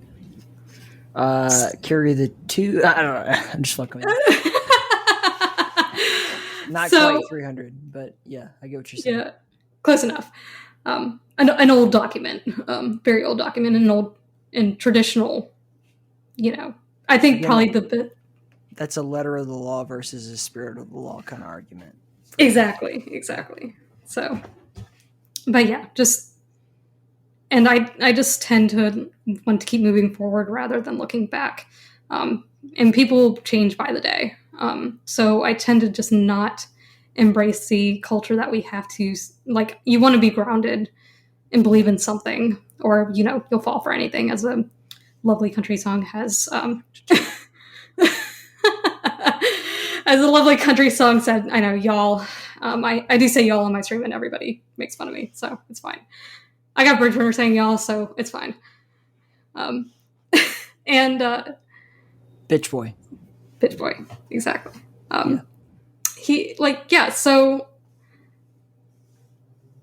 that's just such a great, interesting question that I don't know if I really have a great answer for, but there is no great answer. It's just your answer. You're you. Yeah. You can only give what you have to offer, and that's all I'm asking. Right.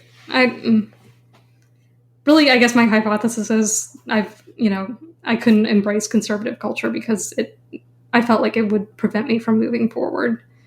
And I think that's really all there was to it. And, keeping an open mind, I just felt like I couldn't do that under those values, so I ditched them essentially. I think we probably addressed this earlier in the podcast, but like there are certain things that are worth keeping, and there are certain things that are worth maybe that doesn't fit today.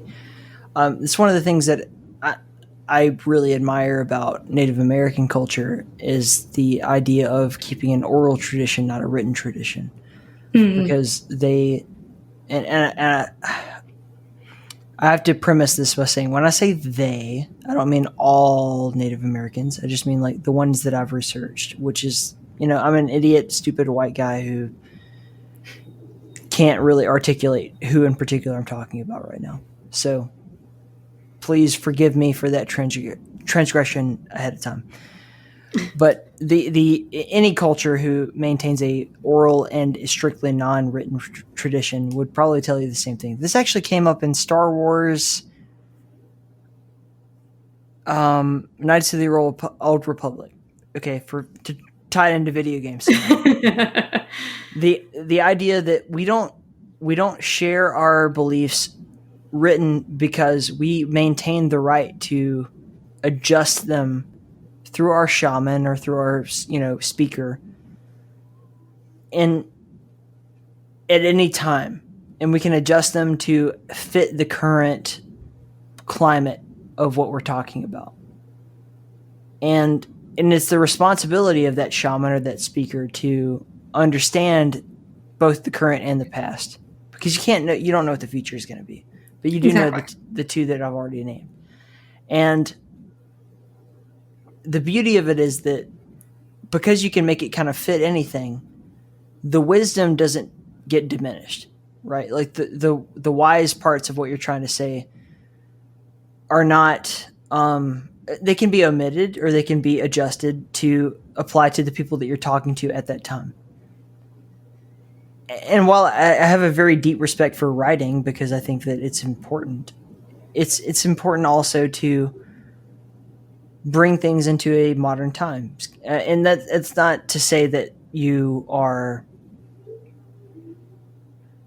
missing out on something because you didn't understand the past. It's just to say that you have a moment now that is applicable to you, that you can't change, that you have no willpower over. And if these words of wisdom, whatever they happen to be, mean something to you as they're said to you at this time, then hopefully they'll give you the faith or the drive to move forward. And I don't talk a lot about my religion because of essentially because of my job, which I'll, in 7 or 8 months, I'll probably be a lot more open about this kind of stuff. But I just really believe that people in the past were not total fucking idiots. They knew what they were talking about, and it applied to them at the time. If you're looking at the Torah, if you're looking at the Christian doctrine, if you're looking at, pagan beliefs from the Nordic region or whatever, there are things that are in there that made sense at the time that don't make sense now. And it's important to take a look at that and say, like, okay, I believe in this because these are the instructions that were handed down to me by my ancestors or by my, religious or spiritual ancestors that they intended for me to know. That doesn't mean that they necessarily intended for you to, in 2021 or 2022 or whenever people listen to this, to say, literally, this is the exact word of fucking God, and I should follow it to the T. I don't think anybody's like who's writing down this stuff was necessarily that big of a fucking moron. They wanted you to understand the intent behind it, which is why I always say the letter of the law or the, spirit of the law. So when the Jewish faith says, like, don't eat shrimp, that's because they grew up in an area where, like, the red tide would poison their fucking, bottom feeding animals. And if you eat that, you might die. Right. Right. And you don't want to die because of the food you ate. So it made sense to kind of like, all right, here's that rule. And they're like, well, why is that a rule? And the easy answer is because God said so. Fuck you. And And it made sense. It don't eat pigs because they eat their own shit. It's like a perfectly normal fucking path to believe in. But now we live in an industrialized society, and pigs are, not necessarily these filthy, gross creatures that we thought they were at the time. And there's a whole different conversation we could have about industrial farming and everything. But the point is that, like, if you eat a fucking slice of ham, you're not going to die. Right. But, you know, trigonosis was a problem in, 2000, 4000 BC or whatever. So I understand both sides of the coin is what I'm trying to say. I'm sorry to be so long-winded about that. But. No, but I mean, it makes sense because, and this is what I say a lot, is like, it's good that we have these guidelines because it was something for us to go off of at the time, but it doesn't mean it can't be adjusted. And I think that's where we get this really weird cultural like rift. It's like, we still have people who are like, we need to follow this exact thing. I'm like, no, we don't. When the original amendments were written, we had much different technology than we do now. That's why we had to like create the DMCA laws. But we also have different, ways to listen to music than we did when the DMCA laws were written. DMCA was actually meant to prevent theft, like of CDs and stuff.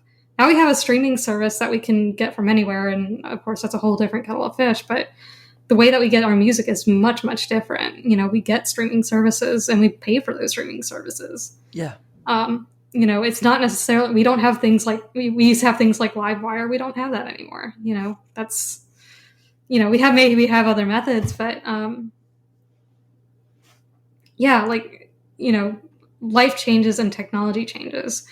So, I think it's important to adapt to those changes and not necessarily hold over people's heads, the words written in the past. So, and that was the thing that irked me when people said, you should follow the 10 Commandments. Like, I don't actually have to follow the 10 Commandments to be a good person. But if you did, you would be a better person than if you didn't. Does that make sense? Yeah, well, exactly. I mean, I'm not going to go out and fucking murder people. Right, that's a commandment, obviously, but there's nothing in the 10 Commandments that is objectively wrong. There's just stuff that's left out that we could add on to. Exactly. Thousands of more years. Probably don't fuck your neighbor's wife unless he asks you to.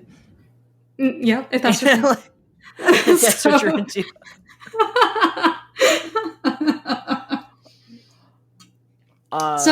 It's like what you say makes sense. Like, it was what made sense at the time. And, like I said, us, me looking, like, having this introspective look at my, past decisions and stuff. I'm like that. It's like, it's what I knew at the time. And that's the information that I had. So that's what I acted on. The fourth dimension is the theme of this whole podcast. It really is. I think we explored it very well. You're kicking ass. We are now 3 hours into this bad boy, which is like this is epic. I'm so happy that you happen to be one of the 3 hour long guests, because that means that the last part of this, which is the last two kind of topics that I really wanted, I specifically wanted to touch base with you on, are going to be for only people who are willing to sit through 3 hours of a podcast, which is fantastic. Let's go. They deserve it. They've earned it. So first one is crack the knuckles. Oh shit! It's getting serious. Ugh. Move around a lot. Oh, hold on. One of those. A couple of neck pops. All right, let's do it. Cacowards, bitch. Woo! All right.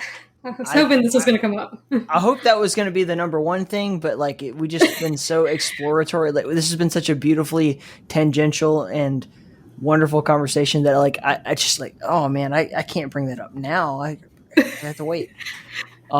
Philosophy, though, it's way better than anything I'm writing about. This is definitely going to be the part where we have the most disagreements between ourselves, but I am excited. I would probably jump off a bridge if I didn't have you on the show and not talk about the fucking cackle. It isn't. It's like an enigma. I'm glad we finally get to talk about it a little. How did you get involved? All right. Well, it's actually pretty simple. Linguica, or the team, I guess, found my YouTube channel. I guess they liked what they heard or saw. They said, well, you have a little bit of a different and more modern perspective than we do. Would you like to come on and write for us? And I said, okay. And I thought it was a prank. It was Linguica who asked me. And I said, I feel like I'm getting pranked, but I'll go along with it for a little while. And 3 years later, hopefully it's still not a prank because I'm still there. But, I mean, that was basically the gist, was they were like, we like your content. You know, you have a little bit more, you know, modern view on things. You know, you tend to focus on aesthetics a little bit more. And that's something that we're not all versed with. So, you know, we could use that perspective. And there it was. So, and yeah, really, that's it.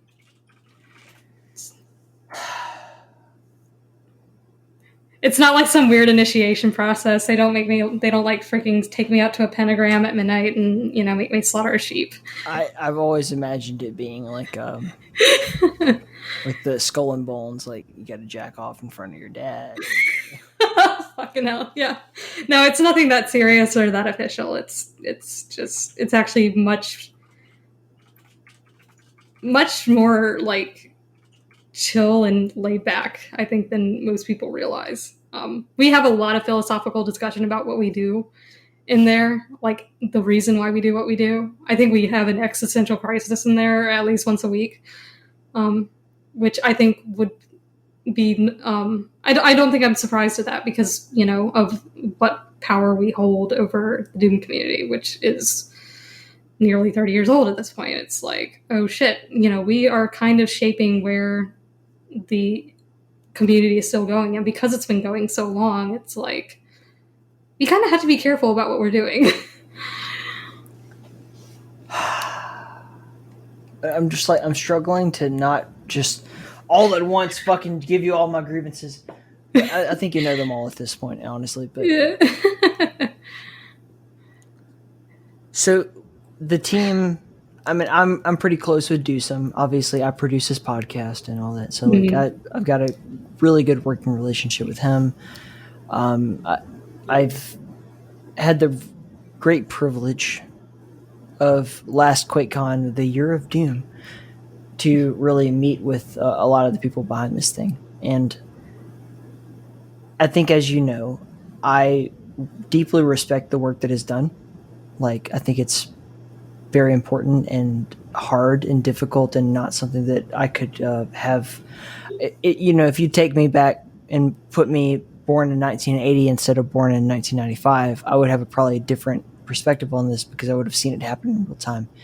But seeing it now as an adult and what it is versus what it could be, I have my frustrations.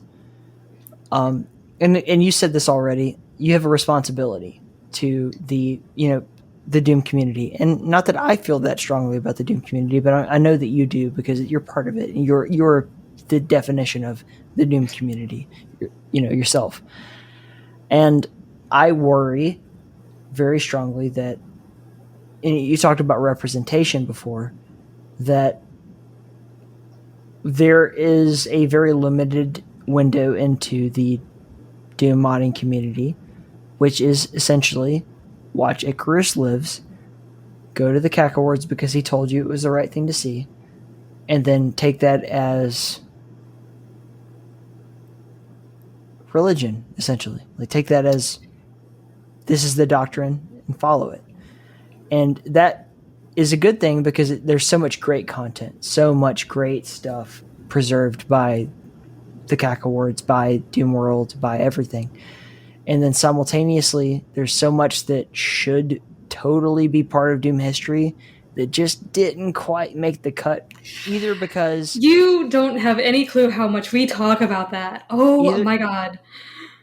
Go ahead. And it's a great grievance, and it's a grievance that we have to take into consideration every single year because we have a list, and that list changes by the day or by the hour. We literally made adjustments to the list of awards last year, like hours before it was released. Like, we had to make adjustments to certain, pieces and parts, and, like literally like maybe a couple days before we'll have all the articles written, but it's only up until that point that we have everything, decided. because we spend that much time debating, because we recognize the weight that carries. And if we get it wrong, people are going to riot. And we will get it wrong. We will get something wrong every single year. People will say, because doom mapping is subjective in certain aspects. And it's an art form, and art is subjective. Everybody is going to have their own taste in everything. Some people are going to like the nice, clean, classic-looking stuff, and some people are going to like all the, shiny bells and whistles. So while we try to, this year we had a really great mix of vanilla and boom and limit removing and modern GZ Doom works, we are going to miss something because we're humans. We're not infallible. Yes. So people do view it as like us sitting just peering from this ivory tower, and I can guarantee you, while it looks like that, it's not. We are literally pouring hearts and guts into the decisions that we make. And it's difficult. Like the first year that I was there, I had a very hard time voicing an opinion because I felt like it would be stepping on the toes of every other judge there because they knew what they were talking about a little bit more than I did. And being neutral in situations like that is really not an option. Like you have to voice a yes or a no because it matters that much that you have, you either push this thing to the top or you let it sink down out of you. It does become very, very hard. And that's why we have a whole list of missed Cacowards that we released in 2020. Or, sorry, was it 2019? 2019, I think, for the 25th anniversary. So, yeah, like it's this like whole worry of, we are going to miss something. And it's a discussion that we've actually had very recently in our committee chat. What do we do about the things that we feel like we missed? Because that is a discussion. Like, do we, still give them rise? Or, how, does it look like we maybe regret a decision that we made? And sometimes we do, but every judge is going to view something differently. And we're not all going to like the same things. Actually, one of those things that I vehemently was against being awarded was 3 as a crowd, because I didn't understand that set at all. But it made it in the award because I'm not the only person to run this thing. So we have, it's literally like a whole like family soap opera almost. We have fights about things that are making it into the awards. It's that intense sometimes because we want to get it right. But yeah, just the missed stuff, it happens. And we'll, always have a comment. Well, we have a thread that we post after the Cacowards are released, and people can air their grievances that way. And 9 times out of 10, there was something super obvious that we missed. And maybe something maybe not so obvious that we missed or just didn't make the deadline. All those sorts of different things. So yeah, I think a lot of people misunderstand that, we make our choices very quickly because we do not. We make choices, choices that change just so incredibly often and bounces around because the landscape changes quite often. So it's a very adaptive process and not one I don't think will ever get fully ironed out. For people like listening who are not familiar, the Cacowards are the awards for Doom mods, essentially. Like it's like deviated into several different categories, the same way that you would see the Grammys or the Oscars or whatever, but specifically tailored to the Doom modding community. And with that said, I do appreciate the fact that you guys do the honorable mention thing now. That's good. And I think the view, from what I've gathered from most people, is that an honorable mention is a Cacaward at this point. Like it is. That's how we view it as a team. And I think that it's good in that at least it's preserved, right? Because my main qualm is never going to be like, oh, XYZ game should have gotten the CAC award or whatever. It's just that like this is the platform where people are going to refer to when they find, like, what are the great things that I should play in Doom? And I'm scared of, and I think a lot of people are, mostly content creators, not me. I'm just some fucking guy. Of something that's truly great slipping through the cracks and then just never being like, it'll be forgotten. It'll be like it never happened. The biggest one last year was Scumhead for me. Like I was like, if you guys don't give him some fucking recognition, I'm gonna rip someone's head off and shit down their fucking neck. Like, this kid is working his ass off. He's done so much for just, I mean, himself, but like Doom at large. Right. And it, to get on a real Scumhead tangent here, it's not like he's the greatest Doom modder ever. We're not going to act like he's the best at level design or the best at, whatever. He's a great artist. He's really good at that one thing. He's got his own vision, and Doom is just the engine that was available to him when he was like channeling all this energy into the world. But he released all of his games on Steam and reached a very, very significant and sizable audience with the Doom engine that had not previously been tapped, right? You could say Hedon. There's a few other projects that I think fall under that list of total conversions that are, like Steam releases that are totally fucking awesome and deserve recognition. Sergeant Mark, to get real fucking crazy, transcended Doom with Brutal Doom. Totally. Absolutely. Just brought a whole new audience to the for better or worse, Brutal Doom did make a huge splash, and I think because it was one of the most accessible mods at the time when it came out. I won't pretend that I like Brutal Doom because I don't, but I can recognize that despite all its controversy, it's something that made a huge difference in the community. Yeah, it made a difference in Doom modding. It's Exactly. about what makes a difference. And to me, like, Scumheads between Shrine 1 and 2 and Vomitorium 1 and 2 Lycanthorn 1 and 2 and now Vomitorium, which is just like probably in July going to be released, made such a huge difference for the Doom community because people who were not interested in Doom at all were playing his games. And also, totally separate from that, I think they're great. Did so much for the community that I feel like it's just like such a fucking... It would be a slap in the face to him to not recognize him. And to be fair, Shrine 2 got an honorable mention in the Cacowards, and that was so well deserved, and fuck yeah to him. Good for him.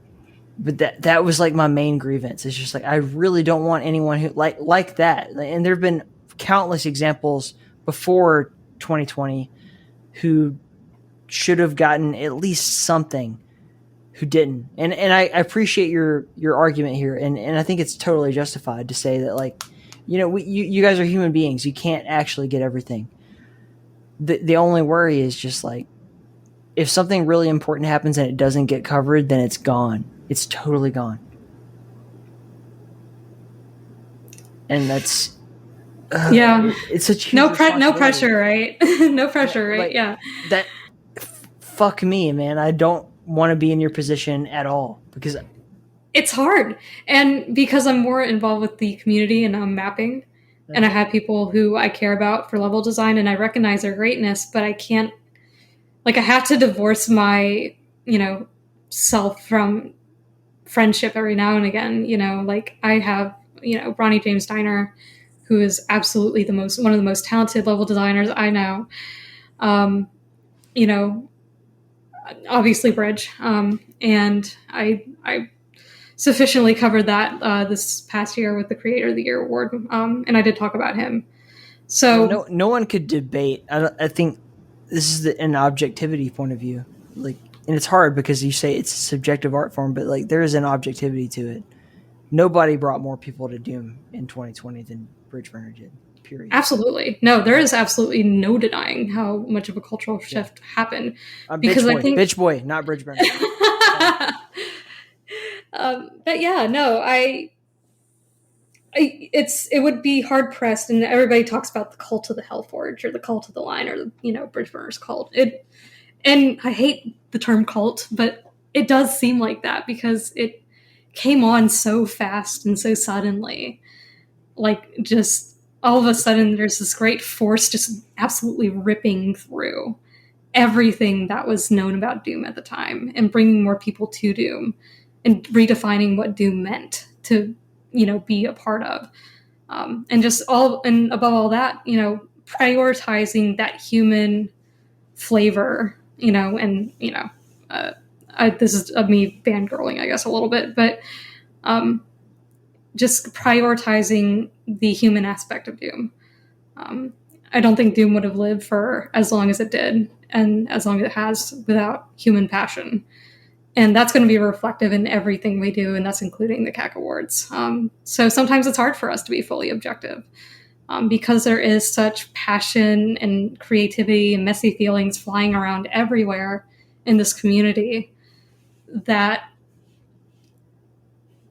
yeah, it's just sometimes really hard to not be detached from the way that you approach things because it is so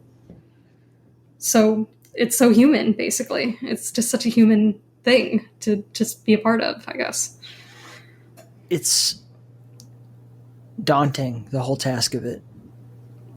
Because, it's a huge responsibility because Doom has to be preserved, but in the, in the human scale, we have way bigger problems to deal with than somebody's mod of a video game being sought after or whatever. That's kind of a stupid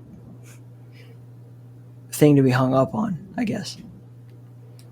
When we have, people without clean water to drink. Right. But this is so important to so many people that it's just hard to ignore. And I just have to say, I'm going to reiterate this a lot. I don't envy your position at all. It's ugh. I have a lot of people tell me that. You're not the first person to tell me, and you won't be the last. I don't know, why would you even want to be a member of the Cacowards committee? I just felt like it was something I needed to do. I don't think it was really a conscious decision. I just jumped in with both feet, and I said, all right, well, because I legitimately at one point just thought, they're pranking me. They're going to kick me out at any point, and it's not going to matter what I say, but I'll just come in and, they'll do whatever. They'll either keep me or they'll get rid of me. That's wrong. But you deserve to be there because you have earned it. You've put in your 1,000 hours or 10,000 hours, really, to be part of that critique. And it's a coveted position. As much as I say, I don't want to be part of it, everyone who is a part of it, I respect. Because you're taking on a task that I don't think anybody could actually... It's like being the king. If you were the king of your own country, right? That's a lot of great things. It's being doted on and being, oh, you're so amazing and all this prestige that comes with it. But also there's the responsibility and the expectations that come along with it that you couldn't possibly, no matter how great you are, and I think you're great, you could never live up to it. Yeah. I feel like it is very much a thing of, I don't deserve to be on this committee. I'm not the right person for this job. I probably had, I know. Hard disagree. No, it's the right person for the job is the person willing to do the job at the time. Well, that's true. Mention again, right? Hey, there you go. But there, and especially at the precipice of 2020 when we were getting ready to release those rewards, I'm like, oh my God, I'm probably making every wrong decision possible. And people are going to fucking hate my guts. And I know I do. Yeah. No, that's fine. I'm glad that there's, at least there's a reaction elicited out of that. I don't necessarily do this for the clout. because that's not what my focus is. People are like, I don't get involved with things because of clout, because I actually am not a person who likes to have a ton of attention drawn to me, because that makes me anxious as fuck. But yeah, heavy is, heavy lies the crown, or whatever, that phrase is, or was, or stands for, that is, heavy is the head that wears a crown. Yes, that. So, yeah, it is just legitimately, like, you are representing what the Doom community interests are at that time and in that space. And you are always going to miss a niche somewhere. I try to look into everything, and I think that's why I got involved in all these different communities, because I wanted to make sure that there wasn't something that I was missing. So I don't see a lot of the other judges involved in a lot of other communities. Not in, at least not in as many places, as I am. They tend to more stick to Doom World for their information, which is fine. There's other things that go on behind the scenes, and I think we all recognized it.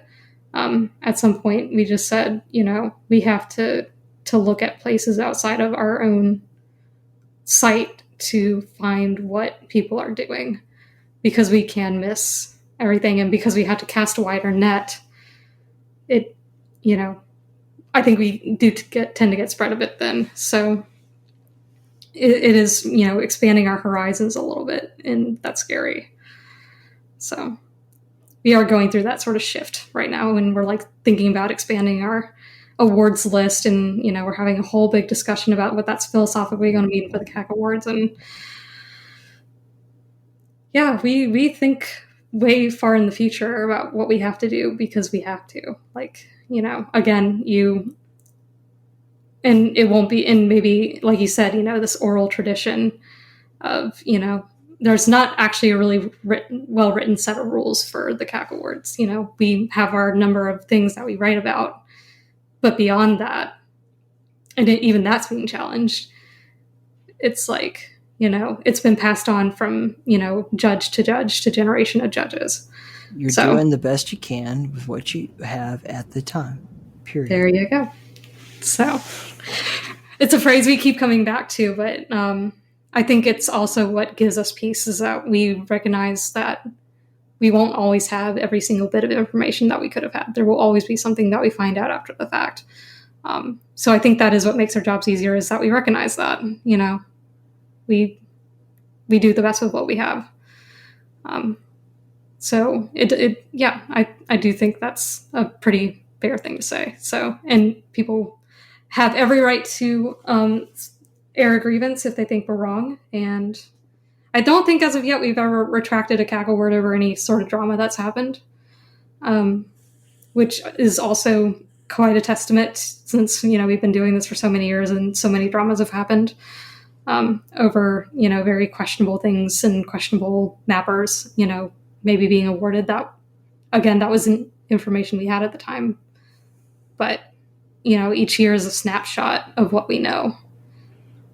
So I don't think that there's ever been a Cacoward awarded that wasn't deserving of that award. That has never been my concern. My concern has always been that there was someone who deserved, and I don't even say an award, just to be preserved who was not preserved. That's it. Well, luckily that is what we had the forms for in id Games archives. While it isn't necessarily preserved in a way that's recognized, it's there for somebody to stumble upon. Or ironically, when I was doing Doom WAD reviews and I would hit the random button and I would stumble across some random 90s WAD, I would get comments from the authors saying, I completely forgot this existed. I completely forgot I made this. And thank you for, playing it and bringing it out into the light of day again. So you will always have people who do that. Orange something. Tangerine Nightmare. Yeah, Tangerine. Why did I say orange? Tangerine orange, I guess. Tangerine Nightmare. Like, how did that go into the? How that's how I asked that too. That is actually legitimately a question I asked because I wrote an article about it for the WADazine, and I'm like, holy shit, how did we miss this? And I wasn't the only person to bring it up either. I'm like, dude, we fucked up. So, and I had even played it that year, and I didn't recognize it at the time. Like, it was so strange. Yeah. Like, in the French mapping community, credit to them, they're fantastic, and they come out with things like clockwork every time, every year. So 180 Minutes to Live is actually probably one of my favorite sets to play. That's, one of the more traditional sets. And I was like, I'm not making this mistake again with the French. They are going to get recognized this year. There you go. So. Okay, so like the big thing that I have a problem with the Cacowards above all other things is the inability for it to have, to transition into the 21st century.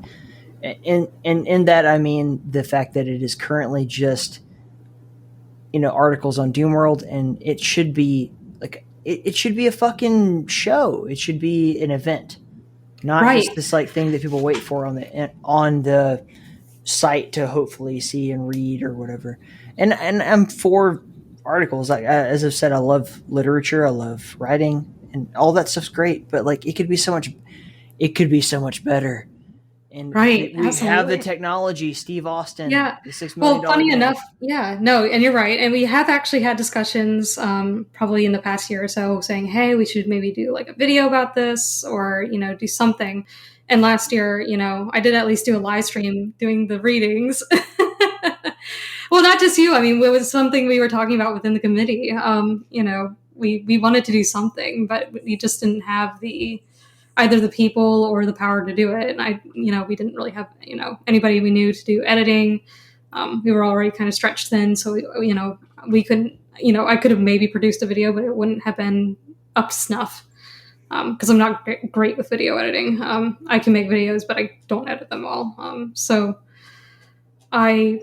We knew that we wanted that, but we just haven't found a good way to do it and a good venue to do it. So maybe next year we'll do, maybe this year coming up, we'll do like a, Twitch, live stream. I'm happy to host it on my channel, and we can talk about the Cacowards, all of us come in on a voice chat. I think it would be great. Although it just seems like a lot of the judges are kind of introverts. They don't really, they seem to want to like just hang out in the shadows a little bit, other than Do will talk, but that's about it. Yes. Tell me when I'm allowed to speak. Go. I never want to interrupt you, but yes, Do will talk until the end of time. But I think that would go so much further in terms of like the disagreements that I have, right? The things that people like myself, and I'm sure there's lots more other than me who have problems with it. If they could just hear the voices of the people making these decisions, like they could kind of get into their head a bit, they would understand why they make the decisions that they make. And that's why I think it's so important to have someone like you. Right? I've been begging Dewsome to do this for 3 years. Like, please come on the podcast and talk about the Cacowards. Like, God damn it. But he's like always like, oh, I have a bigger reveal I'll make later. And like, I am Czech, so I just don't have the time for you American. Like, I'm kidding, but that sounds like it. That is Do. That's my Do impression. And I really do think that it would go a long way in terms of people appreciating what's the work that goes into this whole thing if they could hear the voices of the people that they're talking about. Because, it makes you human, right? Like when people hear you right now, they're hearing a person. When they read an article on Doomworld, they're like, who? Scuba Steve has been around forever. We'll just pick on Scuba Steve. I don't know what his voice sounds like. I don't know who he is. I don't know anything about him other than he's the Cacoward guy. That's it. Right. And I would like to get into their head and understand, like, why did you make the decisions that you make? And then I can be like, oh, I get that. I understand that. I understand why you made that decision. And then it feels more human and feels more real. I think the problem is because, we do change judges from time to time. We have some judges retire. We have some judges, we'll have new judges come in. I think maybe what we're more afraid of is contradiction. If we say one thing, then that gives people an opportunity. And this doesn't mean that we don't want to be transparent about what we do, because we do talk with the community sometimes about what the decisions are that we make and why we make them. And sometimes it's a cut and dry answer, and sometimes it's not. But I think the thing that, because we change hands not super often, our turnover rate is obviously not, it's not like a retail store, but it's, at the very least, we want to remain consistent. And I think just sticking to the articles has allowed us to do so, because Doom is a human thing, but we don't, again, I talk about like public voice versus private voice. What maybe I feel about a decision may undermine somebody else who made that decision. And I don't want to potentially undermine any of my other fellow judges, because while we work as a team, we don't always agree on everything. And we had a little bit of this year where somebody kind of made a stink about a decision we made way late. And we said, hey, that's not, it was something to do with abandon. I don't want to get too far into that. Okay. Basically just somebody was like, but they were basically like, I don't understand how this got an award. And I'm like, well, you're on the team. We had plenty of transparent discussions where you could have participated. And it felt like an extremely public Twitter conversation that I saw, perhaps. Potentially. Okay. Potentially. All right. Yeah, I know what you're talking about. Okay. It's public knowledge.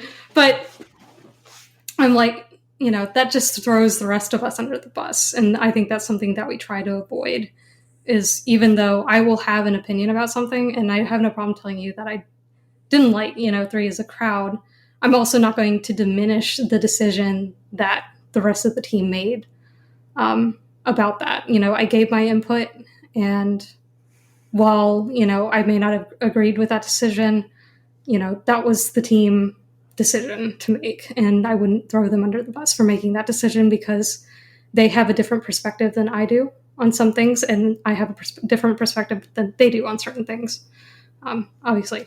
So it just does become an issue of, if we talk about too much, why we make decisions, it comes with loopholes and inconsistencies. And I think that's, maybe why Twitch is in the state it is, because there's, a lack of transparency where we get some information and not others.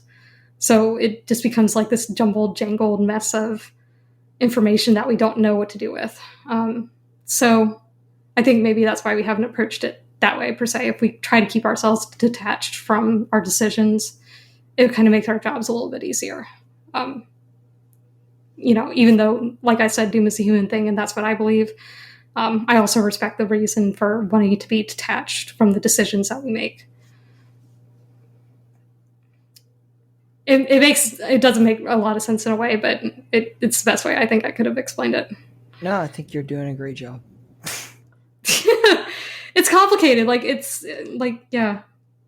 Cacaward judging is super complicated, and without divulging a lot of, our decision making and our processes, hopefully it'll, at least talking about it some will bring a little bit more transparency into the whole thing. So I do think that it should be more of a spectacle, right? Like, I think we can do so much. Like, we're fully 21st century. Like, you make video content, I make video content. Bitch Boy makes video content. Like, there's so many people who would be more than willing to just like do it full on and make it a true experience, like something that transcends the current. And that's always kind of my view, is like, there are the people who already care about Doom, right? Those are the people who are reading Doom World. Otherwise, they probably don't give a fuck. But if we were to make it a little bit more accessible and a little bit more of a spectacle to the wider audience, then people who don't currently give a flying fuck about Doom might actually join in the community, and we can grow it and make it bigger and better. Right.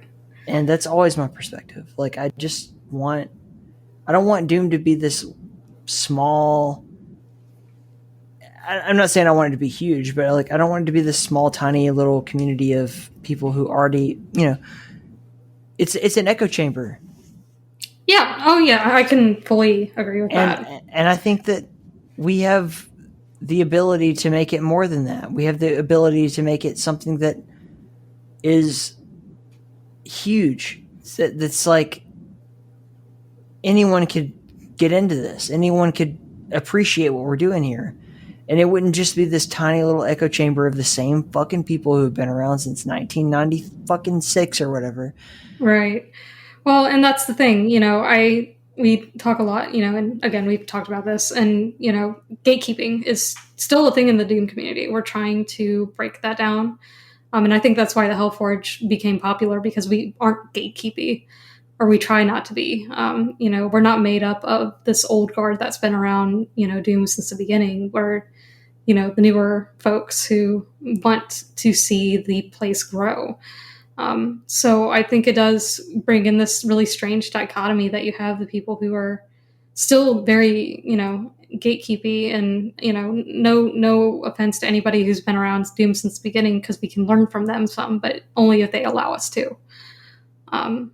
So yeah, it does raise a good point that, we still feel, it feels like this, members only club sort of, theme going on in the forums, and it's hard for new people to break in. And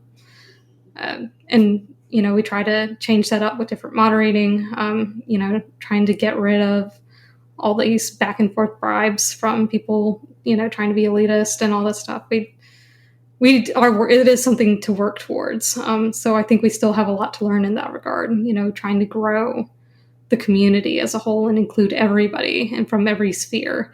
There's this whole old, classic Doom versus new Doom, sort of, I hear people refer to the people who play Doom Eternal as like new Doom, and it's like a dirty word. Like new Doom is somehow like, people who play Doom Eternal, funny enough, actually really love Doom Eternal for the fact that it brings up a lot of,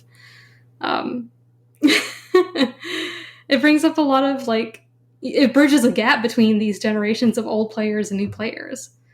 I actually love it for that fact. So, because you get all these classic levels and you hear all the Easter eggs and at Doom's Gate and all that stuff. That's great. That is fantastic that we still, at least, somebody's trying to bridge that gap. And I think we have a lot to learn from that. So, yeah, you're fully right. I think that Marty and all the Marts at they're doing a great job. Yeah. Doom Eternal is a huge success. It has brought so many people to the Doom community just simply because they didn't know about it beforehand. Hugely successful game, very popular, very solid game. The fact that I personally don't enjoy the game as much as everyone else does not mean that it's not great. To be very clear, it's just it ain't my Doom. That's a stupid fucking point of view to come from, and I try to dismiss that as much as possible. But it's still a very solid, valid point of view. It's a valid point of view. I tend to not shame anybody who doesn't like New Doom, and I don't shame anybody who doesn't like Old Doom, because we're not all going to like the same things. I think that Doom 2016 was as close to a 5-star game as anyone has gotten ever. Hard disagree. I love Doom 2016. The only thing I would change about it is move faster. That's it. Yeah. No, I didn't like. I never completed 2016. It's the only Doom game I've never completed. Doom Eternal fundamentally changed how Doom works, and that's okay. There's no Doom 3 we ignore. We kind of don't even mention. But I liked Doom 3, but not for the reasons that you would think. I like it because I like survival horror games anyway. I have a Resident Evil tattoo on my arm because I already liked that genre. Doom Eternal, and it's not really a criticism. It's just this is why I deviate from it as a Doom game. Is just simply because it's a great game. It has a lot of cool things. It introduces a lot of new gameplay mechanics. Blah blah blah blah blah blah blah blah blah blah. Blah. Who cares? It just changed the game, and it wasn't the game that I wanted to play at the time, and I'm going to revisit it. I will play Doom Eternal again on a more reasonable difficulty, and I'll have hopefully a different opinion at that point. But regardless, it just totally, completely reinvents what Doom is. And there's nothing wrong with that. They have the right to do that. I just didn't resonate with it at the time that I played it. That's all. Right. That's fair. Fourth dimension again. But we've done a lot of negative bullshit here. We got to, we're 3 hours and 43 minutes into this bitch. I want to end on a positive note, and I'm one of the few people, I guess, who have had the privilege or pain, whatever way you want to look at it, of seeing young Arlene.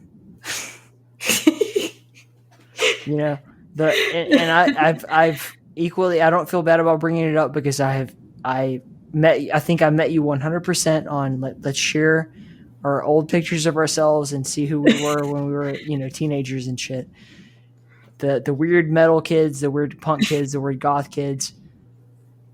I wanted to spend a little bit of time just talking about you and music because it's certainly a big part of your stream and it's a big part of you. And when did you come online as a music fan? Well, actually, ironically enough, it was because, I had to go to church when I was young. Church is the gateway drug, apparently. Win!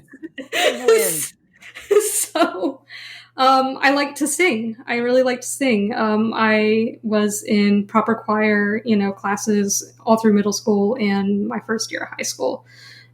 So I gained an appreciation for music. And of course, when we had concerts, we had the orchestra kids and the band kids. And I was always just genuinely baffled by what they could do. I could never have the hand-eye coordination to, deal with, reading sheet music and trying to play an instrument. I didn't have that, but I could at least use my voice. So, and then I went away from choir because I was just I don't have the time to do extracurriculars. I just don't have the time or energy to do it.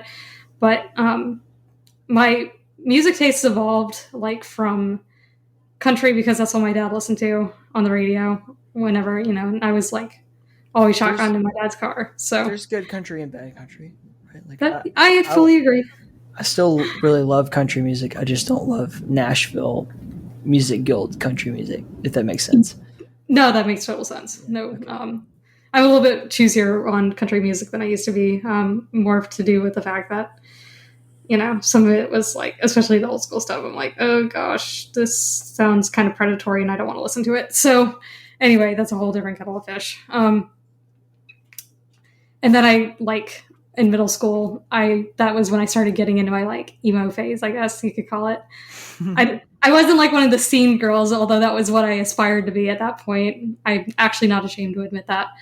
I wanted the freaking, raccoon, the big, puffed up hair with the raccoon stripes or whatever. And that was what I aspired to be. So I got into Panic at the Disco and, Fall Out Boy and My Chemical Romance, bro. Yeah. Welcome to the Black Parade. Yes, worship. I unironically asked for Death's Dichotomy. I asked Primeathus if he would do a track that featured a slowed down version of the Black Parade for a track. I'm dude, you should do this. He didn't do it, and I'm kind of glad he didn't act on it because it was a cringe idea. But that's one of the those were the bands. Every band that you just named actually were I'm not into this at all. I don't like this music, but if I want to pick up chicks, I better do it. So, but besides that, there was also Trapped and all that sort of stuff. Everybody knows Headstrong. That is Headstrong, I take you on. Fuck yeah! That was. I think that is actually genuinely everybody's gateway into that music. That was what was popular at the time when I was in middle school and I had a clock radio. We're the same age, right? How old are you? I'm 25. I'm sorry, didn't mean to ask a lady her age. That's rude. It's okay. I don't care. 25. I turned 26 2 days from now. So Oh gosh. Yeah. Well, happy early we're birthday. the same age, so we had like the same kind of exposure in terms of Yeah. like popular music at the time. That's good. That's a good conversation piece. Yeah. So but weirdly enough, I grew up very and when I was getting into Doom, I was actually quite insulated from the rest of the community, and everybody knows Doom and metal goes together. So that I feel like that's always been like a cliche that's been there, but it's there for a reason because we like metal music, and Doom got its inspiration from metal music. Pretty much kind of lifted sections in their songs. So it was kind of a natural idea to get into metal, and once I got into Discord, that's literally all anybody talked about was metal. I brought Bring Me the Horizon once. I will never do it again in that server because I will get laughed the fuck out. But I listen to a wide variety of things. It's not just metal, but I listen to a lot of metal because that's catharsis for me now. If I feel like screaming into the void, but I can't actually do it because I live in an apartment and people will be like, "Are you being murdered?" I can at least jam out to Seven Dust or whatever, and then just not. Seven Dust is one of the that's greatest where I live can put bands my rage. Yeah. anyone could ever see, like ever. Actually, they had a live stream concert last month, and I just now got around to watching the video of that, and it was such a really great live stream. And then I watched some concert they had from 2011. Oh my god, what was it called? Let me look. Actually, where were they? They were in Florida. Janus 2011. Yeah. So. Like, I got to see them on Music as a Weapon, which was like Disturbed's kind of thing, and it was In This Moment, who I do not enjoy, but then Seven Dust, Disturbed, and Korn, and I have my qualms about Disturbed too, just in terms of like, they're not really me. I like a lot of their music. I think they're solid, but Seven Dust and Korn on the same fucking card at that time. This was like 20. Oh man, when did I graduate high school? Fuck. When did you graduate? 2013. This is probably 2012 or 2011 when I saw them. But like, holy shit, they were so awesome. Yeah. Like, Seven Dust is such a great live band. Even if you don't like their music, regardless, like just the energy that they bring to the table, their drummer alone is like, he amazing. is nuts. Amazing. I've never seen like the kit is insane, and like just he is insane, and like I'm this dude's screaming like and doing his drumming at the same time and just completely thrashing. How the fuck do you do that? That is ridiculous. It's an underappreciated thing. Is that he's also a vocalist in the band, right? Like he does a lot of the background vocals and drumming. Playing guitar and singing, people already have problems with that. Drumming and singing, get the fuck out. That's hard.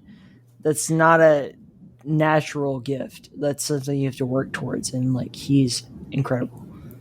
Truly. Yeah. I mean, and the thing was, and I regret, being so insulated from, Doom and the Discord community and metal, because I didn't actually get into it until I really like started mapping and streaming. Like metal at all? Exactly. What kind of music did you listen to before you started mapping? So again, it was, like sort of emo music and, whatever it was. Who's your favorite emo band that you still like? I will always go back to My Chemical Romance. Just The Used is also good. Although The Used is a little bit more metal than emo, but I am like I think that's the definition of screamo, which people still use to describe all screaming music, which I hate. Yeah. But yeah, I get what you're saying. We're the same age. That's all I really have to say.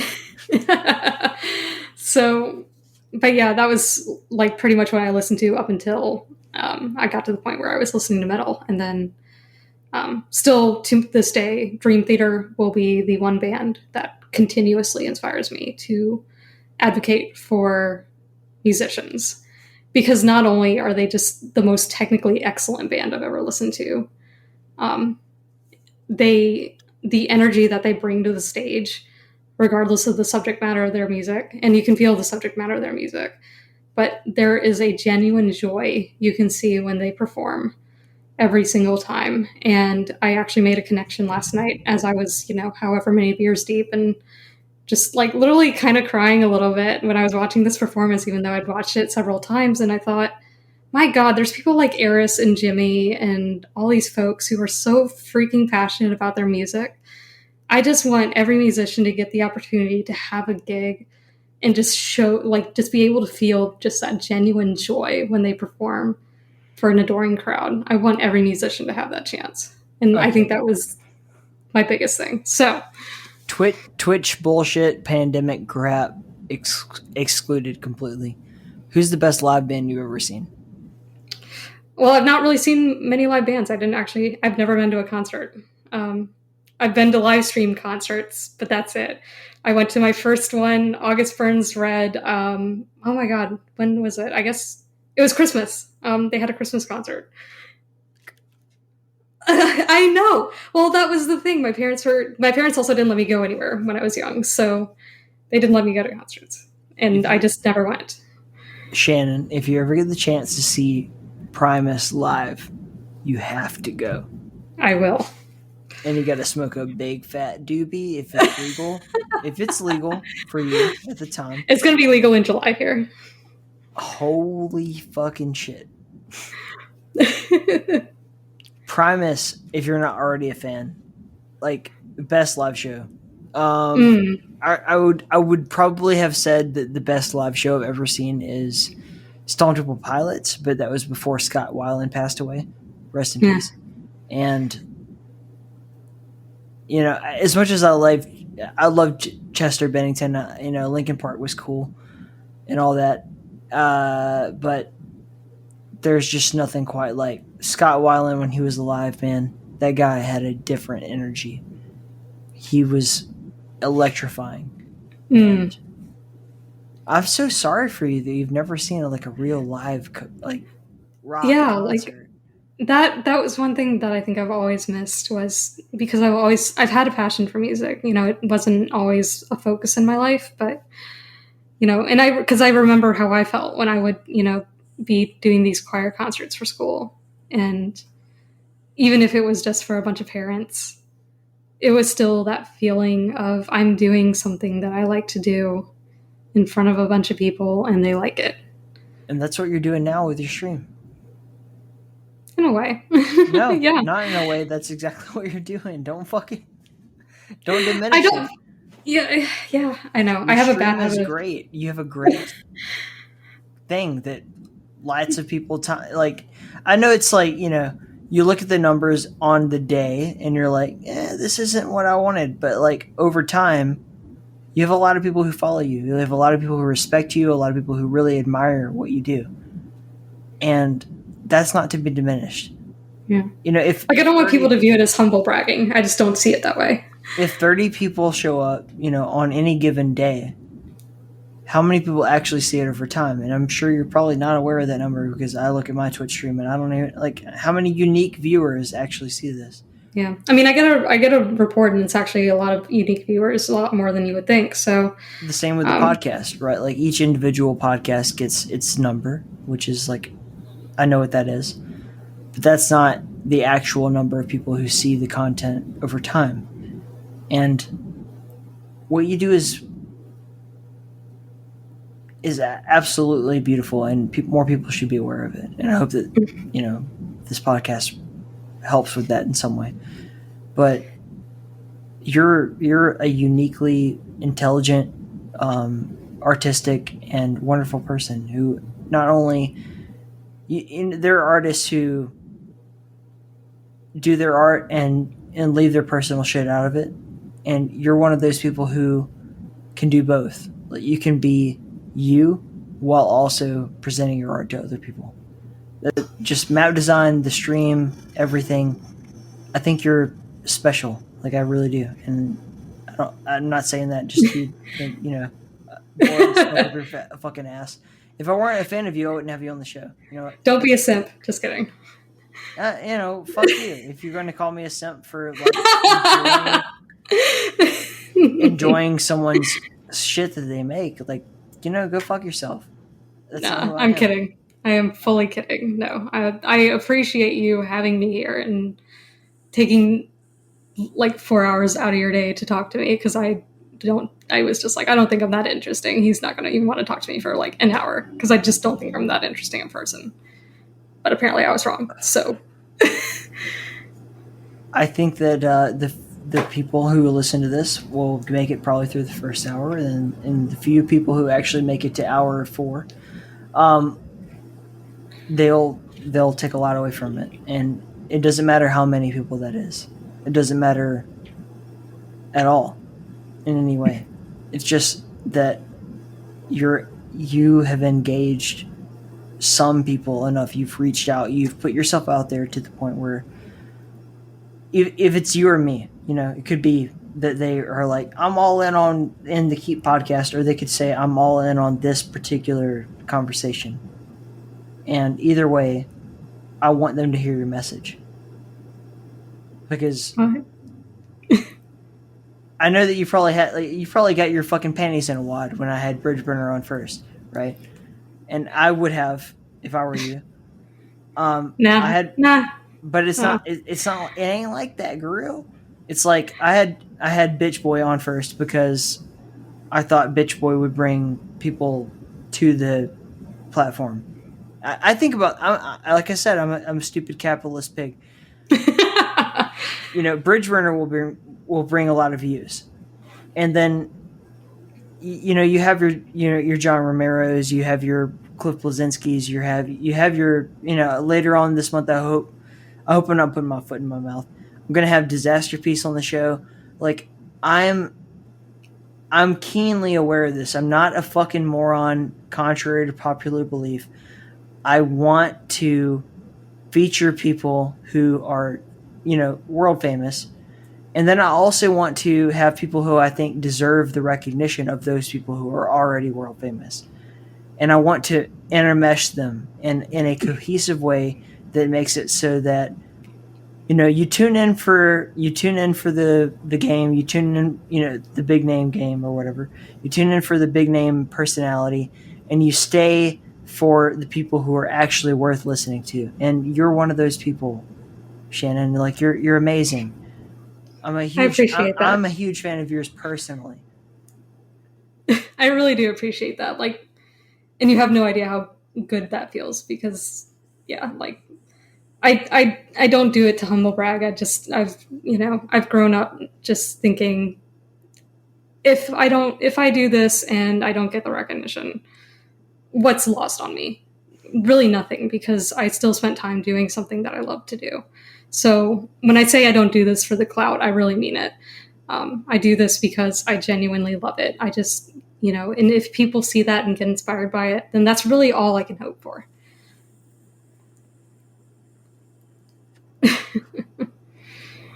I hope I don't come across like I'm trying to be like Mr. Personality or whatever. Like maybe I am, but like the show is about you. The show is about people like you. The show is and has always been about, I want to bring the people that I think are important to the limelight, and that may involve many, many years of slowly growing the audience to a point where that even fucking has an effect. But I genuinely want In the Keep to be about presenting the best of the best to the audience that is interested in what they have to say. And I think that a lot of people who have probably entered into this conversation, with the, like, I'm a fan of Technicolor Antichrist, or I'm a fan of Bridgeburner, I'm a fan, fuck, Bitch Boy. I have to remember to say that. I'm a fan of whatever. Whoever ended up listening to this are now going to be fans of yours because they spent 4 hours and 2 minutes and 12 seconds, 15 listening to what you have to say. And what you have to say is equally as valid as anyone else. It has nothing to do with the clout that you bring to the table or the Cacowards committee or whatever. It's because I hope that I've built a brand that says to people when they tune into it, this person is worth listening to because they have something to say. And that's what I hope to curate. I think you've done a good job of that so far, and I hope I just live up to that standard. So, yeah, just thank you so much for having me on. Really, just genuinely. You are the longest episode. Oh, good. Hopefully because it wasn't talking in circles or anything, but, you know. You did great.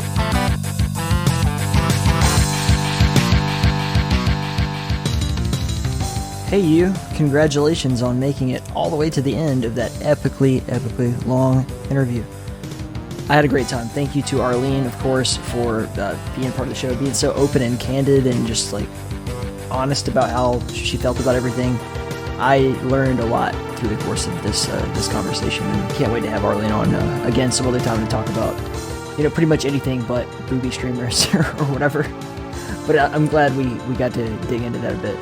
Also, of course, thank you to all of our supporters. So Paul, Moose, Dots, Zach, Alexander, Brad, Red Eyes, Anthony, Robert, Jack, Brandy, Fred, Lord Revan, Tones, Igrax, Simon, and Morpher, Mike, Zan, Bridge, Ben, Donkey, Shannon, and the whole Flam fam.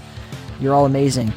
And if you're out there listening to this, man, and you actually made it through that whole thing, kudos to you. I assume that you enjoyed the show if you made it this far. And if you enjoy it so much that you kind of want to like support it a little bit and be mentioned on that list of people that I just named, head on over to inthekeep.com/support. And there's lots of different ways you can do it. Most of those people that I just named are Patreon supporters, but there's plenty of avenues. We also have our merch store, inthekeep.com/merch. And sell a little bit of t-shirt action on there, some coffee mugs, whatever you want. We got it. It's all like anything that's on Redbubble, we pretty much got it. And we also have the exclusive t-shirts that are specifically for supporters. So it's another avenue you could go. Also, Patreon supporters get every episode early. So it's another incentive, I guess. Thank you. The music that you're hearing right now is from the Eviternity soundtrack. It is by James Paddock, that MIDI guy. And I was trying to think, like, what kind of music could I play for the Arlene stream? And I was like, you know what? We're going with James Paddock. He's both of our friends, and I fucking love him. He's incredible. Best MIDI artist in the world. Hands down. Till next time, guys. I love you. The Drowned God Cathala loves you. Enjoy the music, and stay in the keep.